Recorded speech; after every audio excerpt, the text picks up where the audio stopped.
हुआ है ना रोशनी? Recording start.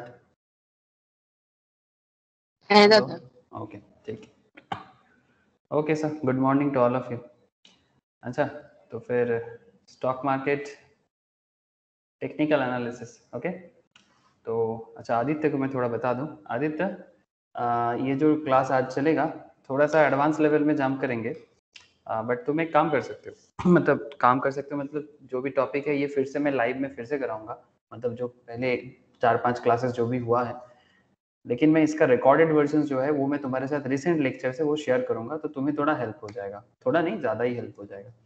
दिक्कत नहीं होगा, समझ में आ जाएगा आज का क्लास भी, ठीक है। ऐसे टॉपिक फ्रेश है बट फिर भी थोड़ा प्रीवियस एरिया का डिस्कशन होना चाहिए था, बट मैं आपको शेयर करूंगा क्योंकि आज आपका फर्स्ट क्लास है, इसलिए मैं आपको थोड़ा सा बोल दे रहा हूँ। तो आप जैसे ही जो मतलब कनेक्टेड बेसिक्स एरिया है वो जैसे ही आप कनेक्ट कर लोगे तो आपको थोड़ा ज़्यादा बेनिफिट होगा, ओके। समझ में आया आदित्य? ओके ठीक है, मैं एडजस्ट करा लूँगा, तुम्हें डोंट वरी। अच्छा देखो, तो फिर टेक्निकल एनालिसिस में आज हम लोग बेसिकली टारगेट फिक्स करना सीखेंगे। टारगेट फिक्स करना इन द सेंस आप लोग क्या हो गया, एक सेकंड सर, ये कैमरा में क्या प्रॉब्लम।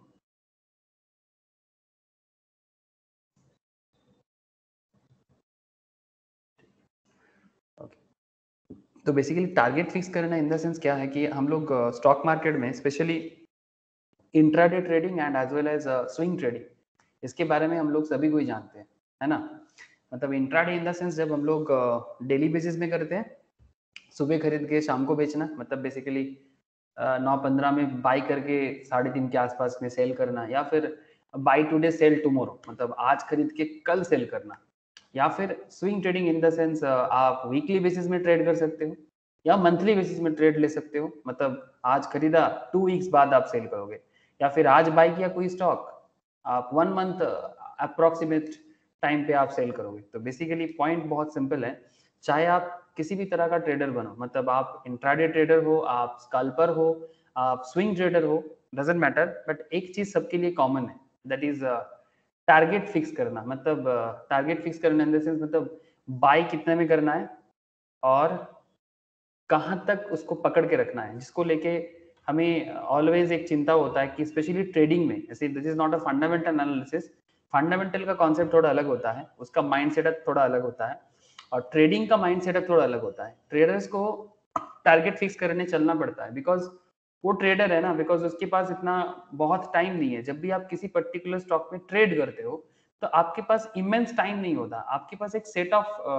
रूल्स होते हैं जिसके अंदर रह के आपको करना पड़ता है। ऐसे टेक्निकल एनालिसिस है क्या, it's a basically in simple कहा जाए तो एक पैटर्न है, एक कैरेक्टर है जिसके बेसिस में आपको ट्रेड करना पड़ता है। मतलब इसका हार्ड एंड फर्स्ट रूल कुछ है, बट एग्जैक्ट हमेशा आपको रीजन नहीं मिलेगा, बहुत केस में विदाउट रीजन भी हो सकता है, लेकिन हाँ एक पैटर्न जरूर मिलेगा आपको। मतलब जैसे एक सिंपल चीज आपको बता सकता हूँ, जैसे हम सबका एक अपना अपना पैटर्न है ना, मतलब आपका एक खुद का कैरेक्टर होगा, मेरा अपना एक कैरेक्टर होगा, बाकी सभी का, मतलब जिसका भी मैं जो भी यहाँ पर है और जो इधर मैं हूँ या फिर आप जिनको जानते हो, सबका एक खुद का ना कैरेक्टर होता है, खुद का एक पैटर्न होता है। मतलब एक सिंपल बात करता हूँ, मेरे को एक सिंपल सा बात याद आ रहा है। आप लोग सुबह कितने बजे उठते हो? जैसे मैं अर्ली राइजर नहीं हूँ, ठीक है, मेरा थोड़ा लेट होता है, मतलब कम से कम 7 7:30 के नीचे तो मेरा नींद नहीं टूटता। मतलब मैं कोशिश करता हूँ कई कभी बार, मतलब मंथ में एक बार कोशिश करता हूँ कि भाई थोड़ा जल्दी उठ जाऊँ, बट आज तक तो मैंने इसको प्रॉपरली कर नहीं पाया। हाँ, बचपन में मैं थोड़ा रामकृष्ण मिशन में रहता था, मतलब बहुत लोग बोलते तो कैसे मिशन में पला बड़ा, तेरा नींद का ये प्रॉब्लम मिशन में तो होना नहीं चाहिए। ऐसे रामकृष्ण मिशन का कल्चर एकदम सुबह 4:30 बजे उठना पड़ता है। सर स्टोरी क्यों सुना रहे हो? स्टोरी नहीं है, बस एक पैटर्न के बारे में बात कर रहे हैं कि इसका मतलब मैं ये बता रहा हूँ कि हो सकता है कि किसी पर्टिकुलर डे में मैं सुबह को 4:30-5 बजे उठ गया, इसका मतलब ये तो नहीं ना कि मेरा ओरिजिनल वैल्यू 4:30 या 5 वाला है। आप लोग मेरा बात समझ पा रहे हो? हेलो अनिमेश, ज्योति, समझ आ रहा है क्या मेरा बात? किसी एक दिन में अगर किसी एक दिन में अगर 5 बजे उठ जाओ सुबह को भोर बेला, इसका मतलब ये थोड़ी है कि मैं अर्ली राइजर बन गया, वो किसी एक दिन मेरा पैटर्न बन गया, ठीक है, हो सकता है, बट इन जनरल लेवल में मेरा एक खुद का पैटर्न होगा। कि भाई मैं नॉर्मली इतना बजे उठता हूँ, इतना बजे मैं सोता हूँ, मतलब उसी टाइम पर। ये पैटर्न ना एक ऑन एन एवरेज हर एक इंसान के लाइफ में हर चीज में है, नॉट जस्ट अबाउट स्लीप और मतलब अर्ली राइज और अर्ली गो टू बेड, जो भी हो, मतलब चाहे अर्ली हो लेट हो, जो भी हो, आपका एक खुद का पैटर्न आपने बनाया अपने लाइफस्टाइल से। एग्जैक्टली exactly, ठीक जैसे आपने अपना लाइफस्टाइल बनाया, ठीक जैसे आप अपने आप का एक पैटर्न फॉर्म किया, हर एक कंपनी का भी एक पैटर्न होता है, हर एक बिजनेस का एक पैटर्न होता है। क्यों? क्योंकि उसको चलाने वाला भी तो कोई इंसान ही है। आप बात समझ रहे हो? मतलब कंपनी तो एक आर्टिफिशियल पर्सन है, जिसपे हम इन्वेस्ट करते हैं या जिसपे हम पैसा लगाते हैं, वो एक आर्टिफिशियल पर्सन है। वो खुद को नहीं चलाते, उसको चलाने वाले कोई ब्रेन या दिमाग होते हैं साइड में, ठीक है, जो उस पर्टिकुलर बिजनेस को रन कराते हैं। सपोज आप रिलायंस को देख रहे हो, बट रिलायंस को चलाने वाले मेन दिमाग ऑब्वियसली मुकेश अंबानी। आप अदानी को देख रहे हो, अदानी का अलग अलग शेयर्स देख रहे हो, उसको भी चलाने वाले मेन दिमाग गौतम अदानी। इनका मतलब है कि गौतम अदानी का पैटर्न गौतम अदानी के बिजनेस पे जरूर झलकेगा। सिमिलरली मुकेश अंबानी का पैटर्न मुकेश अंबानी के बिजनेस पे जरूर झलकेगा। अब पॉइंट इज वेरी सिंपल कि ये बिजनेस, उसके साथ ऑब्वियसली मार्केट इंपॉर्टेंट है, सिचुएशंस इंपॉर्टेंट है, डिमांड इंपॉर्टेंट है, सप्लाई इंपॉर्टेंट है, global market, everything, rules regulations, country का जो भी law and order, everything, company law, business law, सब कुछ इंपॉर्टेंट है। मतलब ये सब तो एक्सटर्नल एंड इंटरनल एनवायरनमेंट है जिसके अंदर हम सभी को रहना पड़ता है। जैसे आपके घर में अभी चारों तरफ बारिश हो रहा होगा, चारों तरफ पानी होगा हो, तो फिर उसके अंदर आपका एक पैटर्न है। कोई बोल रहा होगा भाई बहुत नींद आ रहा है, कोई सोच रहा है कि भाई आज मस्त खाना मतलब बना के खाना है, वेदर मस्त अच्छा है, किसी को लगता है कि भाई आज पूड़ी और जो भी हो अच्छा सब्जी बना के खाएंगे, किसी को लग रहा है आज खिचड़ी बन जाए, किसी को लग रहा है नहीं आज तो सिर्फ सोना है। पॉइंट समझ रहे हो? सिचुएशन सबके लिए एक नॉर्मल सिचुएशंस रहते हैं या एबनॉर्मल सिचुएशंस रहे, पर पैटर्न वो अपने हिसाब से फॉर्म करता है। अब ये जो अपने हिसाब से पैटर्न फॉर्म करना, उसी की बेसिस पे आपका टारगेट फिक्स होता है। आई डोंट नो आप लोग स्टोरी समझ रहे हो कि नहीं, बट 2 मिनट बाद मैं आप लोगों को एक जिस पॉइंट पे लेके पहुंचूंगा, आप देखना, इसको लेके स्टॉक मार्केट में एक हाइप क्रिएट किया हुआ है कि भाई टारगेट क्या होगा, target achieve, target not achieve. Obviously target achieve, target not achieve, but इसके पीछे का साइकोलॉजी भी आपको समझना पड़ेगा कि target achieve, target not achieve में क्या खेल है। आप देखना कि सुबह से कोई भी मतलब बिजनेस न्यूज चैनल ओपन कर लो, इवन हम लोगों के ग्रुप में भी आप लोग जैसे ही सीनियर स्टूडेंट्स लोग हैं, इंट्राडे टारगेट देते रहते हैं। टारगेट अचीव करता है तो बोलते हैं टारगेट अचीव हो गया। इट्स अ ग्रेट थिंग ना, ऑब्वियसली एक मतलब उनको एक थपथपा तो मिलना चाहिए कि भाई चलो अच्छा किया आपने, जो भी बोला वैसा हुआ। लेकिन पॉइंट है, ये कैसे पता करेंगे कि भाई कौन सा स्टॉक कहाँ तक जाएगा और टारगेट सच में अचीव करेगा कि नहीं करेगा? इसके पीछे सिंपल रूल है, हम लोग जानते हैं, सपोर्ट एंड रेजिस्टेंस। सर इतना देर बाद आप पॉइंट का नाम बताया। यस इतना देर बाद मैंने पॉइंट का नाम बताया कि सपोर्ट एंड रेजिस्टेंस। आप लोग नाम तो सुने होंगे सपोर्ट रेजिस्टेंस का, the very popular S and R. हाँ सर बोलिए। आदित्य हाँ बोला। अनिमेश, ज्योति, रोशनी, आप लोग नाम सुने हैं? सुबह, सुमन, बोलिए। हाँ सपोर्ट, हाँ हाँ, हाँ थैंक यू सर। तो ये सपोर्ट रेजिस्टेंस ये है क्या, और ये सपोर्ट रेजिस्टेंस के थ्रू से आप किसी भी स्टॉक का टारगेट कैसे फिक्स कर सकते हैं? ठीक है, ऐसे देखो, हम लोग क्लास में अलग अलग कैंडल पढ़ चुके हैं। जिनका नहीं हुआ, मैं स्टार्टिंग में ही बोला कि आपको मैं कैंडल्स का जो भी बेसिक्स है, हर कैंडल का एक अपना कैरेक्टर होता है, वो तो कैंडल का पैटर्न है। बट ये मैं बात करूंगा कंपनी का जो पैटर्न है, उसमें सपोर्ट रेजिस्टेंस जो बनता है, मतलब स्टॉक कहाँ तक जा सकता है और कहाँ पर आने से उसका बाई बनता है, कहाँ जाने से उसका सेल बनता है। मतलब शॉर्ट टर्म पे, ऑब्वियसली लॉन्ग टर्म इज मतलब ग्रोथ कंपनीज, वैल्यूएबल कंपनीज, वो तो फंडामेंटल का डिस्कशन पॉइंट है। बट ये जो डे टू डे बेसिस में मार्केट में अप डाउन चलता रहता है ना, इसके पीछे का कहानी क्या है? ऐसे कहानी तो मैं जैसे बता, वही सुबह वाला, सुबह उठने वाला कहानी। लेकिन चलिए देखते हैं कि ये सपोर्ट रेजिस्टेंस आपको क्या सिखाते हैं। इस पे कैंडल्स का डिस्कशन होगा, ऑब्वियसली थोड़ा बहुत डिस्कशन है। जिनका कैंडल नहीं हुआ है, मैं उनके साथ कैंडल स्टिक शेयर करूंगा, तो वो धीरे धीरे ये सपोर्ट रेजिस्टेंस पे जो 20-25% का गैप उनको लगेगा, बट वो गैप भी पूरा हो जाएगा। ओके, मैं स्क्रीन शेयर करता हूँ एक बार, हाँ आप देख लो। सर एक सपोर्ट रेजिस्टेंस के लिए इतना लंबा कहानी नहीं, कहानी वो, हाँ बोलो अनिमेश, कुछ कह रहे हो?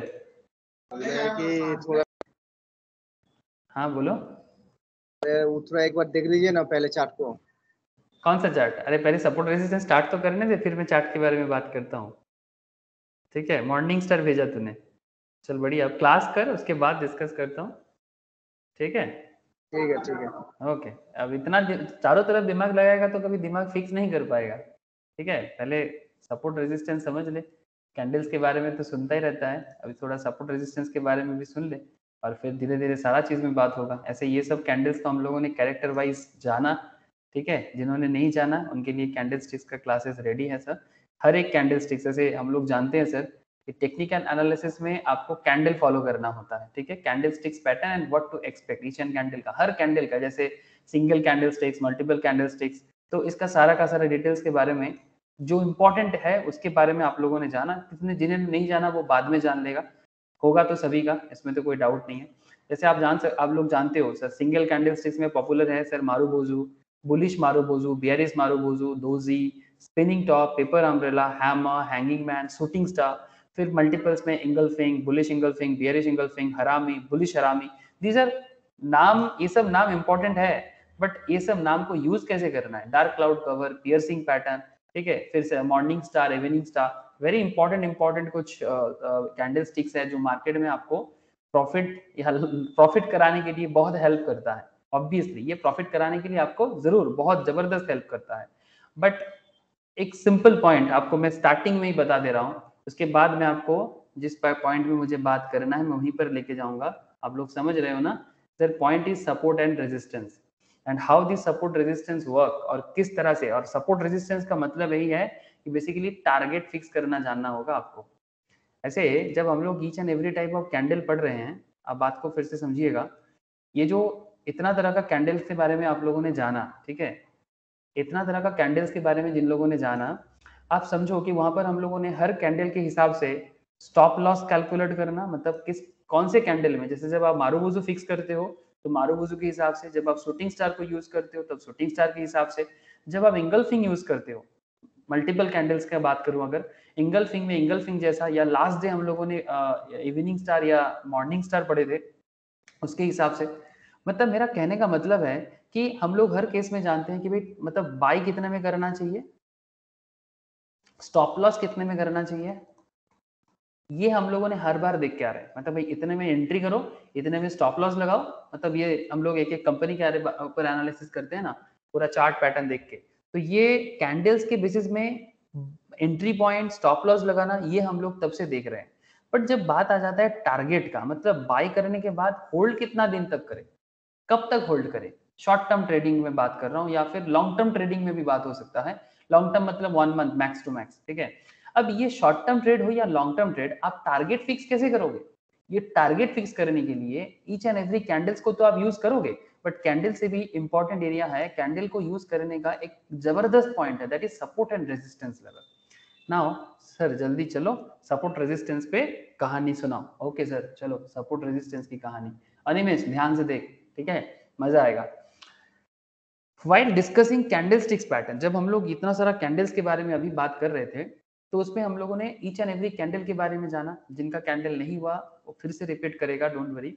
We had learned about the entry and stop loss point. Yes, जो मैं बार बार बोल रहा हूँ, आपको एंट्री पॉइंट पता चल जाएगा, मतलब किस पॉइंट पे आपको एंट्री करना चाहिए स्टॉक में, एंड आपको स्टॉप लॉस के बारे में भी पता चलेगा। Stop loss in the sense कि जिस पर्टिकुलर पॉइंट में आप स्टॉप लॉस लगा सकते हो। ऐसे जो लोग ट्रेडिंग करते हो दे ऑल नो, और जो ट्रेडिंग नहीं करते हो उन्हें भी बता दो कि आप स्टॉप लॉस लगा के अपना लॉस को मैनेज कर सकते हो। बेसिकली स्टॉप लॉस लगाने का मतलब ये होता है, सपोज एक सिंपल सा बात अगर मैं करूं, एक कंपनी का एक कंपनी अपना बिजनेस में करेंटली चल रहा है 100 में, से फॉर एग्जांपल उसका प्राइस चल रहा है 100, ठीक है। एक सिंपल दिखाता हूं आपको, कौन सा शेयर ले ले सर, आईटीसी। ओके चलो आईटीसी ले लेते, दिमाग में जो भी आया वही लिया, ऐसा कोई बात नहीं है कि आईटीसी का कुछ बात करूंगा मैं आपसे अभी। आईटीसी अभी मेन फैक्ट नहीं है मेरे पास। Main point is that suppose ITC 205 में चल रहा है और आप सोच रहे हो कि मंडे को आप ट्रेड लोगे आईटीसी में। ऐसे आईटीसी में रिसेंटली एक अच्छा ट्रेडिंग हुआ है सर, 5 दिन पहले अगर देखो आप, ये 205 से 214 में पहुंचा था, ठीक है। ये देखो, ये पॉइंट देखो, 202-3 के आसपास चल रहा था और रिसेंट ट्रेंड में ये अच्छा खासा एक डिमांड दिया था। इसका मेन रीजन था इसका जो क्वार्टर रिजल्ट्स आया था, क्वार्टर रिजल्ट्स में एक अच्छा मतलब गुड फीलिंग था, ठीक है। मतलब क्वार्टर रिजल्ट्स में कंपनी को प्रॉफिट बुक हुआ है और प्रॉफिट अच्छा जंप किया है कंपनी का, और उसी के रीजंस में कि ये जो लास्ट कब का बात कर रहा हूँ जानते हो, आज कितना तारीख है, 31 तारीख ना, ये देखो मैं आपको ये वाला पॉइंट बता रहा हूँ, मतलब मोस्ट प्रोबेबली 22-23 तारीख से ये जो डेट बता रहा हूँ मैं, इस पर्टिकुलर पॉइंट में स्टॉक 206-7 में चल रहा था। एक पर्टिकुलर डे में आईटीसी जैसे स्टैग्नेंट स्टॉक, मतलब जो थोड़ा स्लो मूविंग स्टॉक में ही आता है, ये कम से कम 8 रुपीज के आसपास एक दिन में जंप किया, और जंप करने के पीछे बहुत ठोस रीजन था। ठीक है, मतलब रीजंस में अब इसमें ही इंट्राडे को, मतलब बेसिकली मैं बोलना ये चाहता हूँ कि फंडामेंटल भी आपको हेल्प करता है आपको ट्रेडिंग करने में। ठीक है, आप अगर फंडामेंटल लेवल के साथ या मार्केट न्यूज का रीजन, मार्केट न्यूज तो है बट न्यूज का ऑथेंटिकेशन कितना है, न्यूज का एक्चुअल इंप्लीमेंटेशन क्या हो सकता है, इसके साथ भी आपको जुड़े रहना चाहिए। मेरा कहने का मतलब बहुत सिंपल है कि सपोज आप अभी 205 में चल रहा है, अब सवाल ये उठ रहा है मन में कि क्या आईटीसी फिर से ऊपर जा सकता है। मानो कि किसी को लग रहा है कि हाँ जा सकता है, से फॉर एग्जांपल मैं मान रहा हूँ कि जा सकता है, चलो मैं मान के चला कि आप टारगेट लगा रहे हो कि 210 तक फिर से जाएगा। ठीक है, लेकिन अगर बाई चांस नहीं गया तो आपको एक स्टॉप लॉस लगाना चाहिए। तो सपोज आप 200 में स्टॉप लॉस लगाए, मतलब स्टॉप लॉस मतलब 205 से करेंट मार्केट प्राइस है, मतलब अगर आपको एंट्री करना है तो 205 में एंट्री करना है। अगर आपका टारगेट 210 है, अगर वो 210 रीच करता है तो यू आपका सक्सेस है। बट ये भी तो हो सकता है कि आपका जो टारगेट है वो फुलफिल नहीं हुआ, हो सकता है ना, मार्केट है, subject to market risk is always there. तो आप कितना तक लॉस मतलब खा सकते हो। तो आप बोल रहे हो भाई 5% अगर प्रॉफिट था तो फिर 5% लॉस ही जा सकते हैं, लेकिन ये ऐसे नहीं हो सकते कि आप अपने मन मर्जी से स्टॉप लॉस लगाओगे, इसके पीछे कुछ लॉजिक काम करता है। मतलब प्रॉफिट करना जैसे आपका अच्छा होता है ना, हर बिजनेस में अगर देखो ना, बिजनेस में प्रॉफिट भी होता है, बिजनेस में लॉस भी होता है, जानबूझ के कोई लॉस नहीं खाता। बट अगर सिचुएशंस आपके अगेंस्ट में जाए तो आप तो अनलिमिटेड लॉस तो नहीं खा सकते ना, तो फिर आप अपने लॉस को बचा सकते हो। बेसिकली आप अपना पूरा का पूरा कैपिटल को डूबने से बचा सकते हो। इवन आप एक उतना लेवल तक लॉस बेयर कर सकते हो जितना आपके हिसाब से सही है। ठीक है, तो वो आपके लिए एक लॉजिकल पॉइंट है। That's why stop loss use करने का मार्केट में बहुत ज्यादा ट्रेंड चलता है। इवन आप अपना, अगर आप लोग ट्रेडिंग में हो, मैं ऐसे दिखाऊंगा ट्रेडिंग प्लेटफॉर्म से, तो भी आपको समझ जाएगा कि किस तरह से स्टॉप लॉस लगाना चाहिए। सिर्फ ये बेसिक्स में ही डिस्कस हो जाता है, एकदम बेसिक्स ऑफ स्टॉक मार्केट में। टेक्निकल पे मैं नॉर्मली इतना मतलब गहराई में बात चलता है तो वो सब दिखाने का मुझे टाइम ही नहीं मिलता। जो भी हो, 205 में आपने खरीदा था, 210 आपका टारगेट था और 200 में आपका स्टॉप लॉस था। बट पॉइंट मेरा ये नहीं है, मेरा पॉइंट है कि ये target how to how to fix this target. And ये स्टॉप लॉस फिर भी एज पर कैंडल आप समझ सकते हो, हर कैंडल का अपना अपना स्टॉप लॉस का तरीका है। But most important concept is that जैसे हर कैंडल आपको स्टॉप लॉस और एंट्री फिर भी बता देगा, बट कोई भी कैंडल आपको टारगेट नहीं बताएगा डायरेक्टली। टारगेट आपको कोई भी कैंडल डायरेक्टली नहीं बताएगा, मतलब कैंडल के थ्रू से आप पहचान सकते हो, you can identify your target. But उसको आइडेंटिफाई करने का एक बहुत जबरदस्त कॉन्सेप्ट है, और उसी कॉन्सेप्ट के बेसिस में ही आज का क्लास बना हुआ है। तो चलो सर, मैं बैकग्राउंड सेट करने में ही आपको इतना सारा स्टोरी बता दिया, अब बैकग्राउंड जब चालू होगा तो क्या होगा। Okay, however the target price was not discussed, we will discuss same in this chapter. The best way to identify the target price is to identify the support and resistance level या resistance point. अब ना what is this support price and what is this resistance price, details में बात करेंगे, कोई भी point को छोड़ेंगे नहीं, हर पॉइंट में बात उठाएंगे। बिकॉज स्टॉक मार्केट में मेरा हर पॉइंट में पैसा लगा रहता है ना। जब मार्केट में प्राइस 440 हो किसी स्टॉक में तब भी मेरा पैसा है वहां पर, जब प्राइस मार्केट में 445 है तब भी मेरा पैसा है मार्केट में, जब प्राइस गिर के 400 में आ जाए तब भी मेरा पैसा है मार्केट में। तो जब हर पॉइंट में मार्केट में अप डाउन चलता है तो हमें भी हर पॉइंट में ही डिस्कस करना चाहिए, कोई भी पॉइंट अनटर्न नहीं छोड़ना चाहिए। The best way to identify the target price is to identify the support and resistance point. The support and resistance are specific price points and on a chart which are expected to attract maximum amount of either buying or selling. Point to be noted, ये जो S and are है ये specific price points है, and this specific price points on the chart आपको एक expected amount of maximum amount को attract करता है, या तो बाई होगा या तो सेल होगा। आपको मैं 2 मिनट बाद आपसे मैं क्वेश्चन आंसर लेता हूं, बट बिफोर दैट एक बार मुझे आपको बता देना चाहिए, फिर आपसे सवाल जवाब जरूर होगा। Now this buying and selling area, कि भाई सपोर्ट लेवल हो या रेजिस्टेंस लेवल, तो बाइंग सेलिंग कैसे काम करता है, simple. Support price is a price at which one can expect more buyers than sellers. अब बात को समझिए, support price is that price which one can expect more buyers than seller। मतलब इन सिंपल अगर आपको मैं बताऊं कि support मतलब होता है कि आपको currently बाई करने के लिए मार्केट समर्थन कर रहा है। इन सिंपल, सपोर्ट का ऐसे नॉर्मल मतलब ही होता है सपोर्ट करना, समर्थन करना, है ना। In Hindi, in Bengali we also said that कि समर्थन है, मतलब सपोर्ट है। सपोर्ट मतलब भाई बाई करोगे तो लंबा जाने का चांसेस है अभी। तो support price is a price at which one can expect more buyers than seller. और मोर बायर कब होता है? सिंपल इकोनॉमिक्स का रूल है, simple basics of micro economics. Market में डिमांड है, क्या है? मार्केट में डिमांड है, डिमांड इक्वल्स टू बाय। क्या हम ऐसे बोल सकते हैं? हेलो, किसी भी चीज में, नॉट जस्ट स्टॉक मार्केट, आलू मार्केट में भी जाओ वहां पर भी सेम बात चलता है। अगर डिमांड है तो खरीदारी बढ़ता है, यस और नो? किसी हाँ भी सर चीज का, हाँ। है ना, सिंपल। ठीक है, मतलब हाँ बोलो। Okay sir. तो बेसिकली मतलब जितना सिंपल वे में समझो, स्टॉक मार्केट मतलब कोई रॉकेट साइंस थोड़ी है ये। हमारे घर के बगल का सब्जी मार्केट भी ऐसा ही है। इसमें कोई ऐसे बहुत बड़ी कोई मतलब राज नहीं छुपा हुआ है। हाँ थोड़ा मतलब फैला हुआ है, मतलब थोड़ा, मतलब क्या बताऊं सर, मतलब बहुत सारा कंपनीज का अलग अलग बिजनेस टाइप है और उसको पहचानने का थोड़ा अलग अलग तरीका है। बट इन सिंपल लेमैन के हिसाब से एक सिंपल आलू मार्केट जैसा है वैसा ही है स्टॉक मार्केट। सर ये आप स्टॉक मार्केट को ना बेइज्जती कर रहे हो। नहीं सर, इसमें स्टॉक मार्केट का बेइज्जती नहीं, इसमें स्टॉक मार्केट का इज्जत बढ़ रहा है, क्योंकि स्टॉक मार्केट को जितना इजी वे में समझा जाए उतना बढ़िया। ओके, तो फिर मेरा बात को समझो अभी। Support price is price at which one can expect more buyers than sellers. अब पॉइंट है सर, समझाओ ना, वेट करो सर, वेट करो। Likewise the resistance price is a price at which one can expect more sellers than buyers. Sir meaning? Sir meaning ये हो गया जब बात रेजिस्टेंस का आ जाता है। रेजिस्टेंस का इन सिंपल इंग्लिश मतलब क्या हो सकता है? हम लोग क्या बोल सकते हैं, मतलब बाधा ना। हाँ, रेजिस्टेंस का अगर सिंपल हिंदी या बंगाली समझू, व्हाट, सब बाधा क्रिएट करना, यस और नो? यस। है ना, मतलब जिस पॉइंट में जाके हाँ आपको रोका जाता है, जिस पॉइंट में जाके आपको रोका जाता है। हर इंसान का अपना अपना रेजिस्टेंस पॉइंट है ना। जैसे किसी को रात 10 बजे के बाद और कुछ समझ नहीं आता, उनको ऐसा लगता है कि भाई बिस्तर है और सोना है। किसी को रात को 1 बजे भी बोलो वो एकदम एक्टिव है ना। ऐसे इंसान आपको मिलेगा। रात को 2 बजे एक्टिव है पर दिन को वो एक्टिव नहीं होता, दिन को वो तो सोने का पसंद करता है। कोई है कि भाई रात होने से उसको सोना है, बाकी टाइम में वो जगह रहेगा।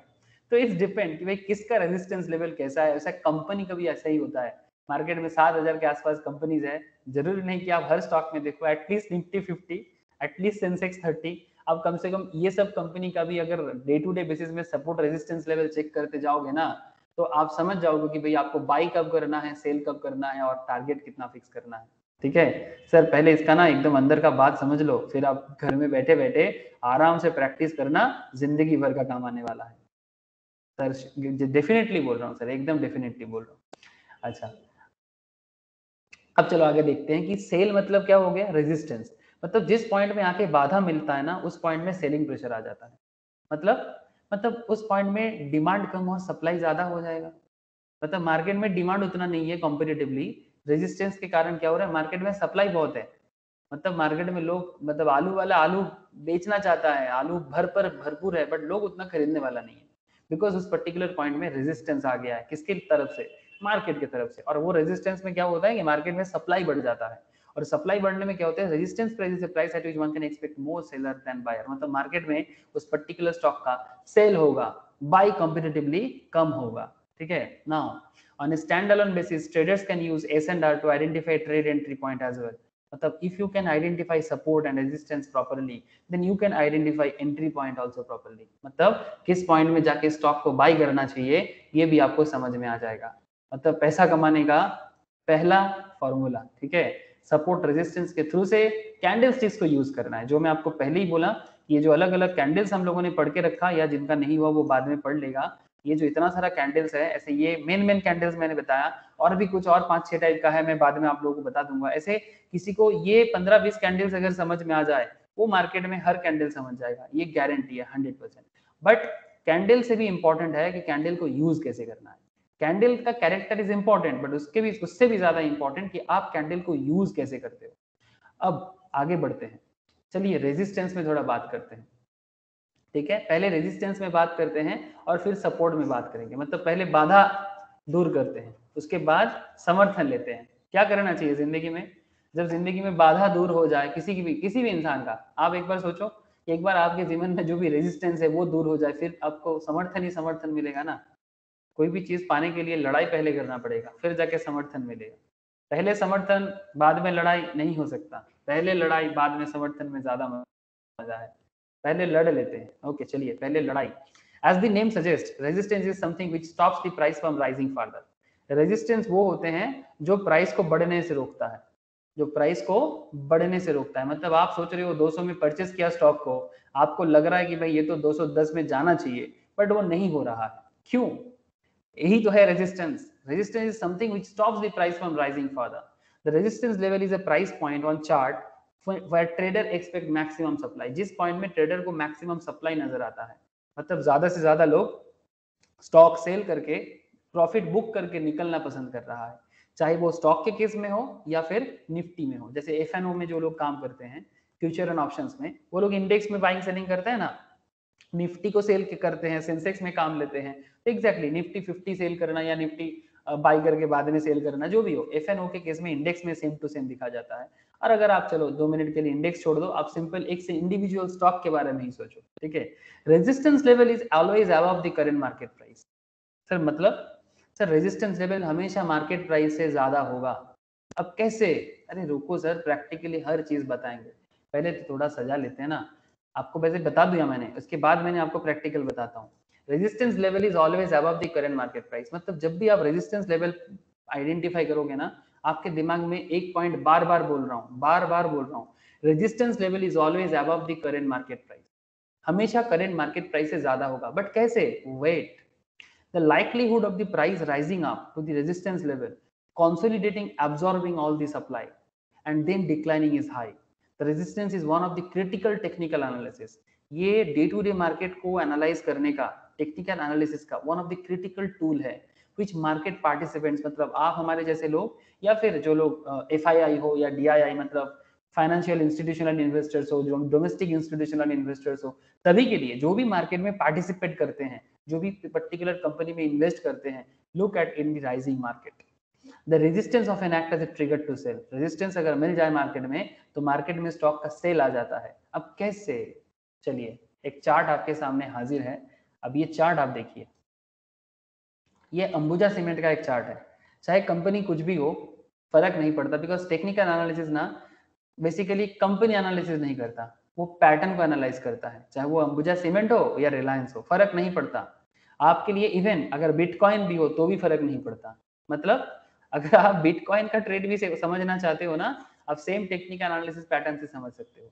मतलब चाहे बिटकॉइन समझो, चाहे आप करेंसी समझो, ठीक है, चाहे आप स्टॉक समझो, मतलब टेक्निकल अगर आपको पता है तो आप किसी भी फील्ड में इसको यूज कर सकते हो। यही इसका खासियत है। But hello. फंड, हाँ बोलो। हाँ सर, बोल रहे हैं कि करेंसी और बिटकॉइन में भी क्या कैंडलस्टिक यूज होता है? हाँ, वहां पर भी अपना चार्ट पैटर्न चलता है। मतलब बेसिकली कैंडल स्टिक्स आप हर जगह में यूज कर सकते हो, ठीक मतलब है। बिटकॉइन में भी होगा, करेंसी में होगा ना? हर चीज में पैटर्न फॉर्म करने के लिए कैंडल स्टिक्स का यूज हर चीज में है, हर चीज में। मतलब दुनिया के किसी भी चीज में ट्रेड बना लो, चाहे वो बिटकॉइन ट्रेड हो जाए, चाहे वो करेंसी ट्रेड हो जाए, चाहे वो कमोडिटी ट्रेड हो जाए, आप ईच एंड एवरीथिंग, हर चीज में आप ये कैंडल स्टिक्स और सपोर्ट रेजिस्टेंस यूज कर सकते हो। यही इसका खासियत है, यही इसका खासियत है। लेकिन फंडामेंटल हर चीज का अलग होता है। जैसे स्टॉक का फंडामेंटल अलग है, हर कंपनी का फंडामेंटल अलग है। फंडा होता है ना, ऐसे हम लोग बोलते हैं आओ सिखाओ अंडे का फंडा, तो अंडे का अपना फंडा है, ठीक है। ये नहीं प्यारे कोई मामूली बंदा, एग्जैक्टली मतलब फंडामेंटल सबका अलग हो सकता है। फंडा एक एक कॉन्सेप्ट होता है, उसके थ्रू से आप उसके बारे में सोचते हो, इंडिविजुअल लेवल में उसका फंडा ढूंढते हो। बट टेक्निकल का पर्टिकुलर फंडा नहीं होता, वो सबको लेके बात कर सकता है, वो पैटर्न को लेके बात कर सकता है।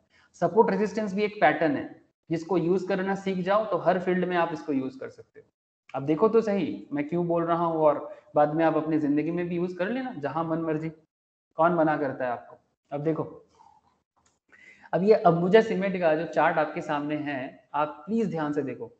Chart of Ambuja cement, the horizontal line coinciding with the 215 on chart marks the resistance level of Ambuja cement. ये चार्ट तो आपको किसी भी ट्रेडिंग प्लेटफॉर्म से मिल जाएगा, ठीक है। जो भी ट्रेडिंग प्लेटफॉर्म आप यूज करोगे मार्केट में, आपको हर जगह से ये दिखेगा। यहाँ पर मैंने एक स्नैपशॉट यहाँ पर इंक्लूड कर दिया, ठीक है। अब ये आपके हिसाब से आप करो, जैसे ग्रुप में डिस्कशंस कर रहे हैं ना अनिमेश, ऐसे आप सभी को मैं बोल रहा हूँ ग्रुप का डिस्कशन करो। आप खुद ऐसे चार्ट बना के कंप्यूटर में अपने मोबाइल में ग्रुप में बताओ सर, देखो कि भाई किस तरह से सपोर्ट बन रहा है, किस तरह से रेजिस्टेंस बन रहा है, कैसे करना है। मैं सभी चीज आपको धीरे धीरे बताता हूँ, थोड़ा सा मन लगा के सुनो। अच्छा, ये जो अंबुजा सीमेंट का चार्ट आपको दिख रहा है, ये एक्चुअली ये सब कैंडल्स हैं। हाँ, these all are candles. Actually क्या होता है ना, जब कैंडल को थोड़ा सा, ये एक्चुअली बहुत सारा कैंडल एक साथ है, इसलिए ना ऐसे लग रहा है जैसे कोई स्क्वीज कर दिया। मैं आपको दिखाता हूँ कि जब कैंडल्स को आप इंडिविजुअली लेवल पे देखते हो, तो तब कैंडल देखने में बड़ा आराम, मतलब बहुत इजी दिखता है। तब कैंडल क्या है, किस तरह का कैंडल है, वो इजीली दिख सकते हो आप। जस्ट अ सेकंड, मैं आपको अभी शो करता हूँ, जस्ट अ सेकंड।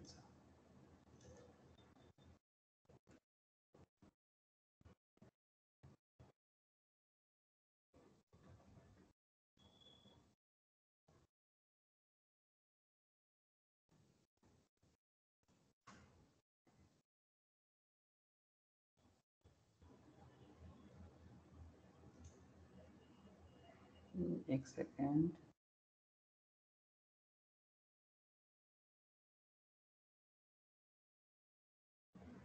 ओके, चलो देखो, मतलब मेरा कहने का मतलब क्या था, मेरा कहने का मतलब कुछ ऐसा था।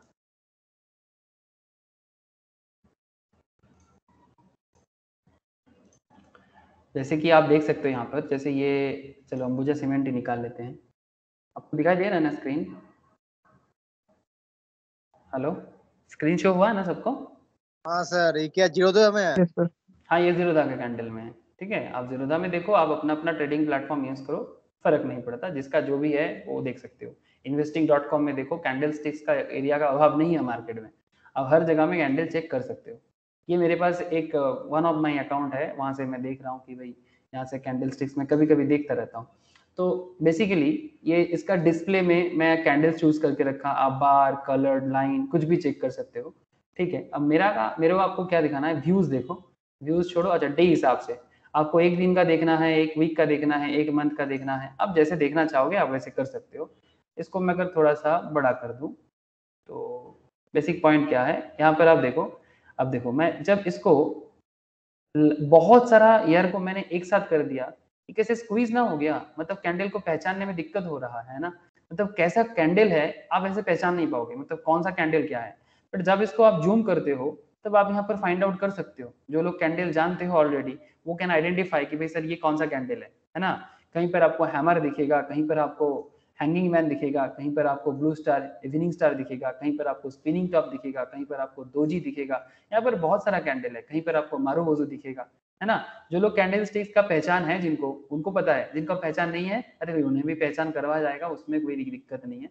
बट पॉइंट इज दैट जब आप एक साथ बहुत सारा कैंडल्स को एक साथ देखते हो, तब आपको कैंडल नहीं दिखता है, तब आप कैंडल का पहचान नहीं करते हो, बट तब आपको एक स्पेशल चीज पहचान होता है। क्या बोलो तो? देखो सर, मैं क्या दिखा रहा हूँ, आपको कुछ समझ आ रहा है? जब आपको इस तरह से लगातार, मतलब मानो कि कम से कम ये 2016, मतलब ये कम से कम 16 4 साल का एक साथ है यहाँ पर, ठीक है। अब 4 साल में कंपनी का पैटर्न देख सकते हो आप, ये अंबुजा सीमेंट का ही है, ठीक है। अब इसको मैं थोड़ा सा थोड़ा जूम आउट करूं, ऐसे भी देख सकते हो कि ये 2021 के अंदर ही आ गया। तो अगर मैं 2020 से देखूं, ये लास्ट एक साल में इसका पैटर्न देख सकते हैं आप, दिखाई दे रहा है ना आपको? ये लास्ट एक साल से पैटर्न है, ठीक है। अब इस तरह से है, आप किसी भी चीज का जो पैटर्न फॉर्म हो रहा है ना, वो पैटर्न समझ सकते हो। अब इसी से आपको रेजिस्टेंस एंड सपोर्ट ढूंढना है। अब चलो मैं वही तो आपको सिखाने वाला हूँ कि आप रेजिस्टेंस एंड सपोर्ट ढूंढोगे कैसे। आई होप आपको समझ आ रहा है सर कि किस तरह से यहाँ पर स्क्रीनशॉट लिया गया है। हाँ सर, समझ रहे हो ना आप लोग? बोलो। हाँ। ओके, बस इतना जरूरी है कि कैसे लिया गया। और कैंडल्स पहचानने को नहीं मिलेगा यहाँ पर, बिकॉज यहाँ पर कैंडल पहचानना is not the main point, मतलब to identify the candle is not important currently. यहाँ पर point is support resistance create कैसे करोगे। और सपोर्ट रेजिस्टेंस को क्रिएट करने के लिए आप जितना ज्यादा कैंडल्स यूज करोगे, वो उतना स्क्वीज हो जाएगा, ठीक है। और स्क्वीज होने से ही आपको पैटर्न समझ में आएगा, ठीक है। इसका जो सुबह स्टार्टिंग में मैं बोल रहा था ना कि भाई ज्यादा सोता है कि ज्यादा कितने बजे सोता है, ज्यादा जल्दी उठता है कि ज्यादा जल्दी सोता है, मतलब उसका पर्टिकुलर पैटर्न देखना है। अब अगर मैं आपको अंबुजा सीमेंट का जो करंट प्राइस लेवल के थ्रू से जो दिखा रहा हूँ, मतलब ये मतलब इस पर मेरे एग्जांपल्स के हिसाब से हो सकता है करंट मार्केट प्राइस में चेंजेस हो, बट ये एग्जांपल्स के हिसाब से 215 है, ठीक है। जरूरी नहीं कि ये करंट मार्केट के हिसाब से हो, ये पुराना डेटा है, ठीक है। लेकिन आप पैटर्न समझो, 215 यहाँ पर लेवल दिया हुआ है। अब 215 जो लेवल है, ये वो लेवल का बात कर रहा था। दिस इज 215 लेवल, जिसको मैंने रेड लाइन किया, ठीक है। अब पॉइंट है कि सर अगर आप यहाँ पर सर्किल किया हुआ पॉइंट दिखाई दे रहा है आपको, हेलो, क्या आपको सर्किल किया हुआ पॉइंट दिख रहा है 206.750? हाँ हाँ हाँ अब there is a 215 and there is a 206.75, and ये 215 एंड 206.75 ये दोनों आपको क्या दर्शाता है? 215 आपका करंट मार्केट प्राइस है, मतलब एज पर करंट माई चार्ट, ठीक है। आप रियल लाइफ में मत जाओ, मुझे नहीं पता, क्योंकि ये पुराना डेटा भी हो सकता है, 2 साल पुराना भी हो सकता है।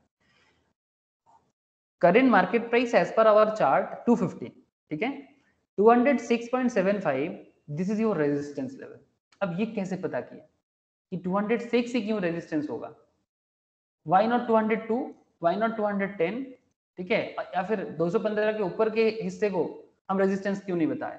अब ये रेजिस्टेंस का मतलब क्या है, वही मैं आपको समझाने वाला हूँ, तो प्लीज ध्यान से थोड़ा सुनिएगा। अच्छा, डिलिबरेटली इसको कंप्रेस किया गया है, मतलब ये जो एक साथ बहुत सारा कैंडल को यहाँ पर दिखाया जा रहा है, जो मैं आपको तब से वही बता रहा था, इसको जो कंप्रेस किया गया, मतलब अगर मैं इसको थोड़ा सा खुला खुला करूं, मतलब थोड़ा सा ओपनली दिखाऊं, तो आपको पैटर्न समझ नहीं आएगा, बट जब मैं इसको कंप्रेस करता हूं, आपको पैटर्न समझ में आएगा कि लास्ट 2 साल में, लास्ट 1 साल में, लास्ट 3 साल में, 2016 से लेकर 2021 के बीच में ये पर्टिकुलर स्टॉक का पैटर्न कैसे फॉर्म हुआ है, ठीक है। ये किस तरह से अपना सपोर्ट एंड रेजिस्टेंस लेवल बना के गया है। अब ये भी आपको समझ में तभी आएगा जब आप इसको, इस पर्टिकुलर को डिलिबरेटली, मतलब जानबूझ के आपको करना है कि आपको इसको कॉम्प्रेस करके करना है, ठीक है। अब क्यों compress, I hope you understand. Include more data points, because आपको ज्यादा से ज्यादा डेटा पॉइंट्स चाहिए। The reasons for which I will shortly explain, but before that there are 2 things that you need to pay attention while looking at the above chart. अब देखिए कि ये जो चार्ट हमने दिखाया ना 215 का current market price, the resistance level indicated by a horizontal line is higher than the current market price. Resistance level current market price से ज्यादा होगा, while the resistance level is at 215, the current candle is 206.75. The current candle and its corresponding price level are encircled for your reference. मैं आपको फिर से लेके जाऊंगा, don't worry. For a moment let us imagine Ambuja Cement, 2 minute के लिए समझो कि let us imagine Ambuja Cement at 206 forming a bullish Marubozu. अब बुलिश मारुबुजो एक कैंडल है, आपको मैं मारुबुजो फिर से एक बार याद दिलाता हूं, डोंट वरी। सपोज 206 में अंबुजा सीमेंट में बुलिश मारुबुजो फॉर्म हो रहा है विद ए लो ऑफ 202। किसका लो? मारुबुजो का लो। मारुबुजो का लो 202 हो रहा है, मान ले रहे हैं। We know this is a signal to initiate a long trade, and we also know that the stop loss for this trade is 202। With the newfound knowledge on resistance, we now know that we can set 215 as possible target for this trade. आपको कुछ भी समझ में नहीं आया, मैं फिर से एक बार इस पॉइंट को आपको समझाता हूँ। अब पहले आपको मारुबुजू में तो मैं बाद में लेके जाऊंगा, मैं फिर से आपको एक बार रेजिस्टेंस पॉइंट बताता हूँ। ये करंट स्टॉक जो है, ये जो अंबुजा का जो करंट पॉइंट है, ये 206 जो है, ये इसका करंट मार्केट प्राइस है, ठीक है। अच्छा, तब क्या मैंने बोलते बोलते गलत बता दिया क्या? ये जो लाइन है, ठीक है, ये 215 का लाइन है, बट इसका करंट मार्केट प्राइस चल रहा है 206। This is the market price currently, okay. 206 इसका करंट मार्केट प्राइस है, एंड 215 जो है ये हम लोगों ने रेजिस्टेंस लेवल बनाया, ये हम लोगों ने रेजिस्टेंस लेवल को ढूंढा, आइडेंटिफाई किया। इसका मतलब ये है कि 206 में चल रहा है, आप इस पॉइंट में अगर ट्रेड लेते हो, अगर आप इस पॉइंट में ट्रेड लेते हो, लेकिन ट्रेड लेने के लिए आपका कोई रीजन होना चाहिए, कोई कैंडल होना चाहिए, तो हम लोग फॉर द एग्जांपल पर्पस हम मान रहे हैं कि ये जो लास्ट यहाँ पर देख रहे हैं ना, यहाँ पर एक कैंडल बन रहा है, सपोज ये एक मारुबुजू कैंडल बन रहा है, ठीक है। मारुबुजू कैंडल का कैरेक्टर क्या होता है, किसको किसको पता है? ऐसे बहुत लोगों को पता है, बट जिन्हें नहीं पता कोई बात नहीं, मैं एक बार उनको फिर से याद दिलाता हूँ। मारुबुजू कैंडल का कैरेक्टर होता है कि मारुबुजू किसी भी पॉइंट में फॉर्म हो सकता है, मतलब उसके लिए कोई ट्रेड पैटर्न का जरूरत नहीं होता। मतलब क्या, मतलब पुराना पैटर्न जो है उसका भी कोई जरूरत नहीं होता, मतलब प्रीवियस ट्रेंड। ऐसे एक पॉइंट में फिर से एक बार बता दूं, जब भी आप टेक्निकल एनालिसिस पढ़ोगे, आपको 3 रूल हमेशा याद रखना चाहिए। 3 रूल क्या है टेक्निकल का? टेक्निकल एनालिसिस का 3 रूल मार्केट में हमेशा आपको यूज करते हुए चलना है। Point to be noted. हाँ, आपको हमेशा स्ट्रेंथ में खरीदना चाहिए, वीकनेस में सेल कर देना चाहिए। जब भी आपको लगे कि मार्केट वीक होने वाला है, मतलब बियरिश होने वाला है, आपको सेल करना चाहिए, ये तो सबको पता है। स्ट्रेंथ में आपको बाई करना चाहिए।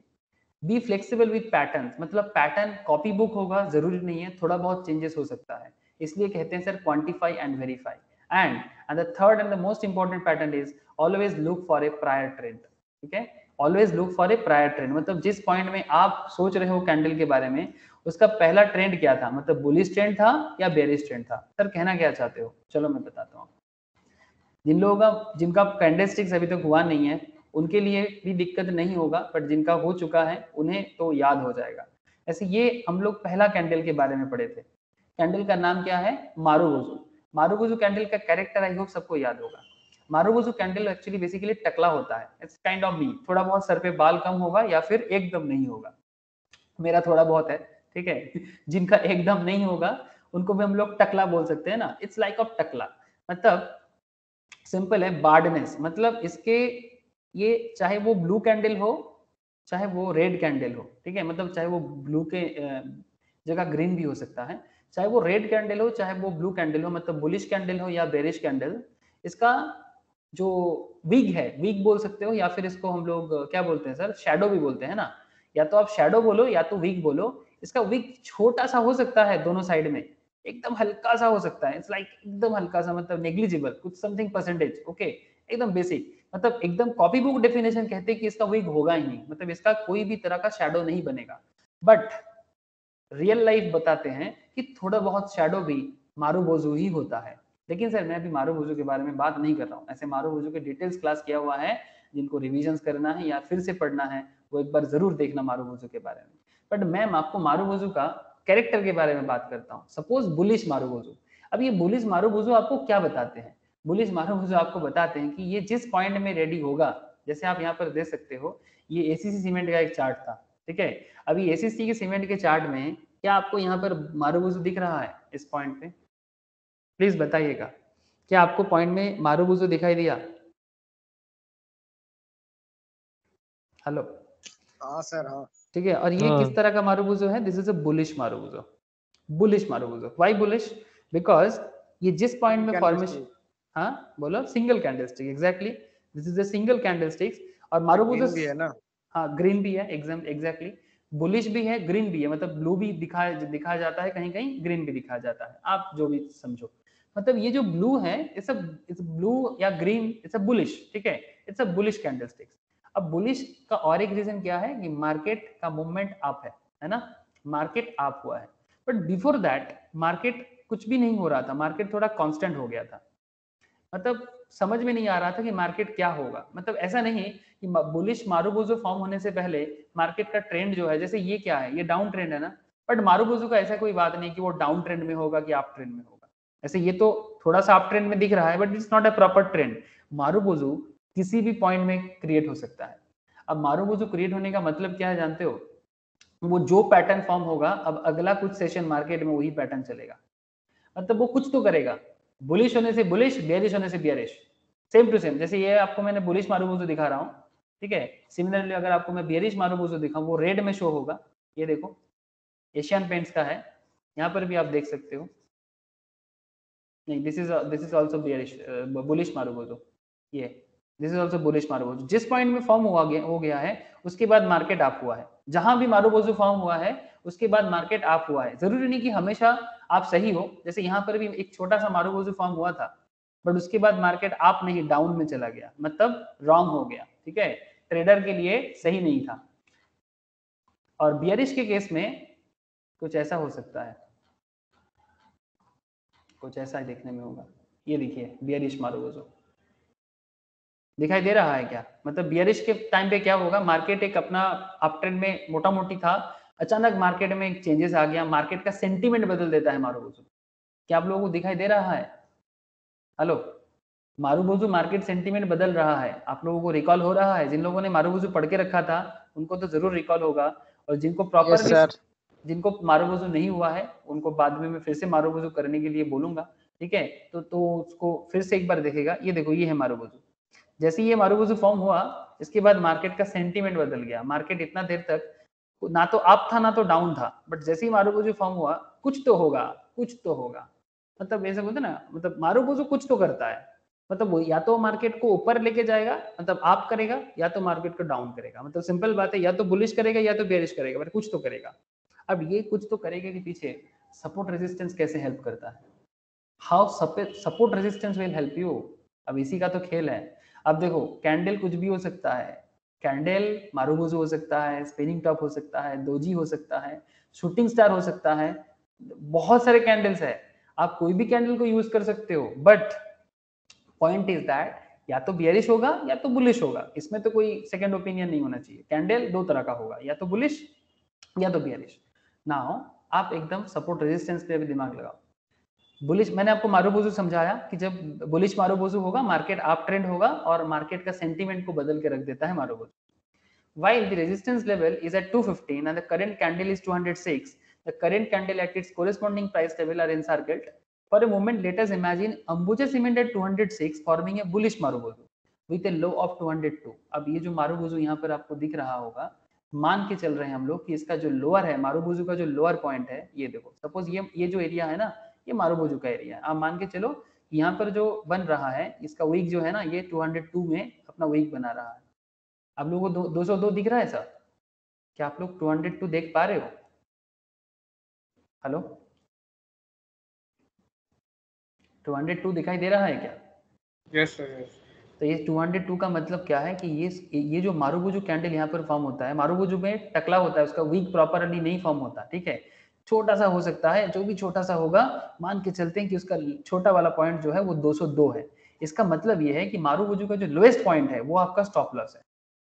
मारुबुजू का जो स्टॉप लोएस्ट पॉइंट है वो आपका स्टॉप लॉस है।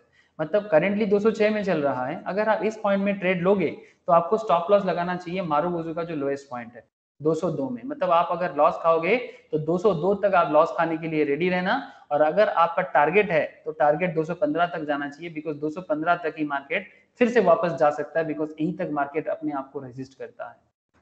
This is the current point, but ये 215 का रेजिस्टेंस पॉइंट ढूंढा कैसे सर? वो ढूंढना भी सीखना पड़ेगा। पॉइंट बहुत सिंपल था, टारगेट आपको समझ में आ रहा है ना? अब ये 215 को बेसिकली एवरेज किया गया लास्ट फ्यू मंथ्स का एवरेज करके, उसमें 6 महीना भी हो सकता है, 12 महीना मैक्स टू मैक्स हो सकता है, 18 महीना भी हो सकता है। आपको मैं रेजिस्टेंस लेवल फाइंड आउट करना भी सिखाऊंगा, बट ये 215 कैसे फाइंड करता है वो तो मैं आपको बताऊंगा, बट इसका यूज तो आप समझ जाओ। बोलो सर। आप बोल रहे हैं, मान के चलिए 202 में मतलब सपोर्ट नहीं लगा के, मतलब स्टॉप लॉस नहीं लगा के, मान के चलिए 200 में लगा है। हाँ, चल सकता है थोड़ा बहुत, अरे भाई क्वांटिफाई वेरीफाई तो हो ही सकता है ना। अब 202 में नहीं लगा के 200 में लगाने से कोई प्रॉब्लम थोड़ी ना है, तो हो 203 में सकता है। लगा है तब। हाँ, तो भी चल सकता है, मोटा मोटी 3 पॉइंट इधर उधर होता, अच्छा पॉइंट होता है। 202 की जगह आप 203 में भी लगा सकते हो, ठीक है, आप 200 में भी लगा सकते हो, मोटा मोटी 2-3 पॉइंट इधर उधर चलता है सर, ठीक है, 2-3 पॉइंट इधर उधर चलता है। 3 स्टैंडर्ड्स माना जाता है मार्केट में, 3 पॉइंट इधर उधर मार्केट में स्टैंड, बिकॉज ये तो रेंज है ना, ये कोई स्पेसिफिक पॉइंट थोड़ी ना है, इट्स अ रेंज। अब वेट तो करो, हर चीज का जवाब मिलेगा, रुक जाओ।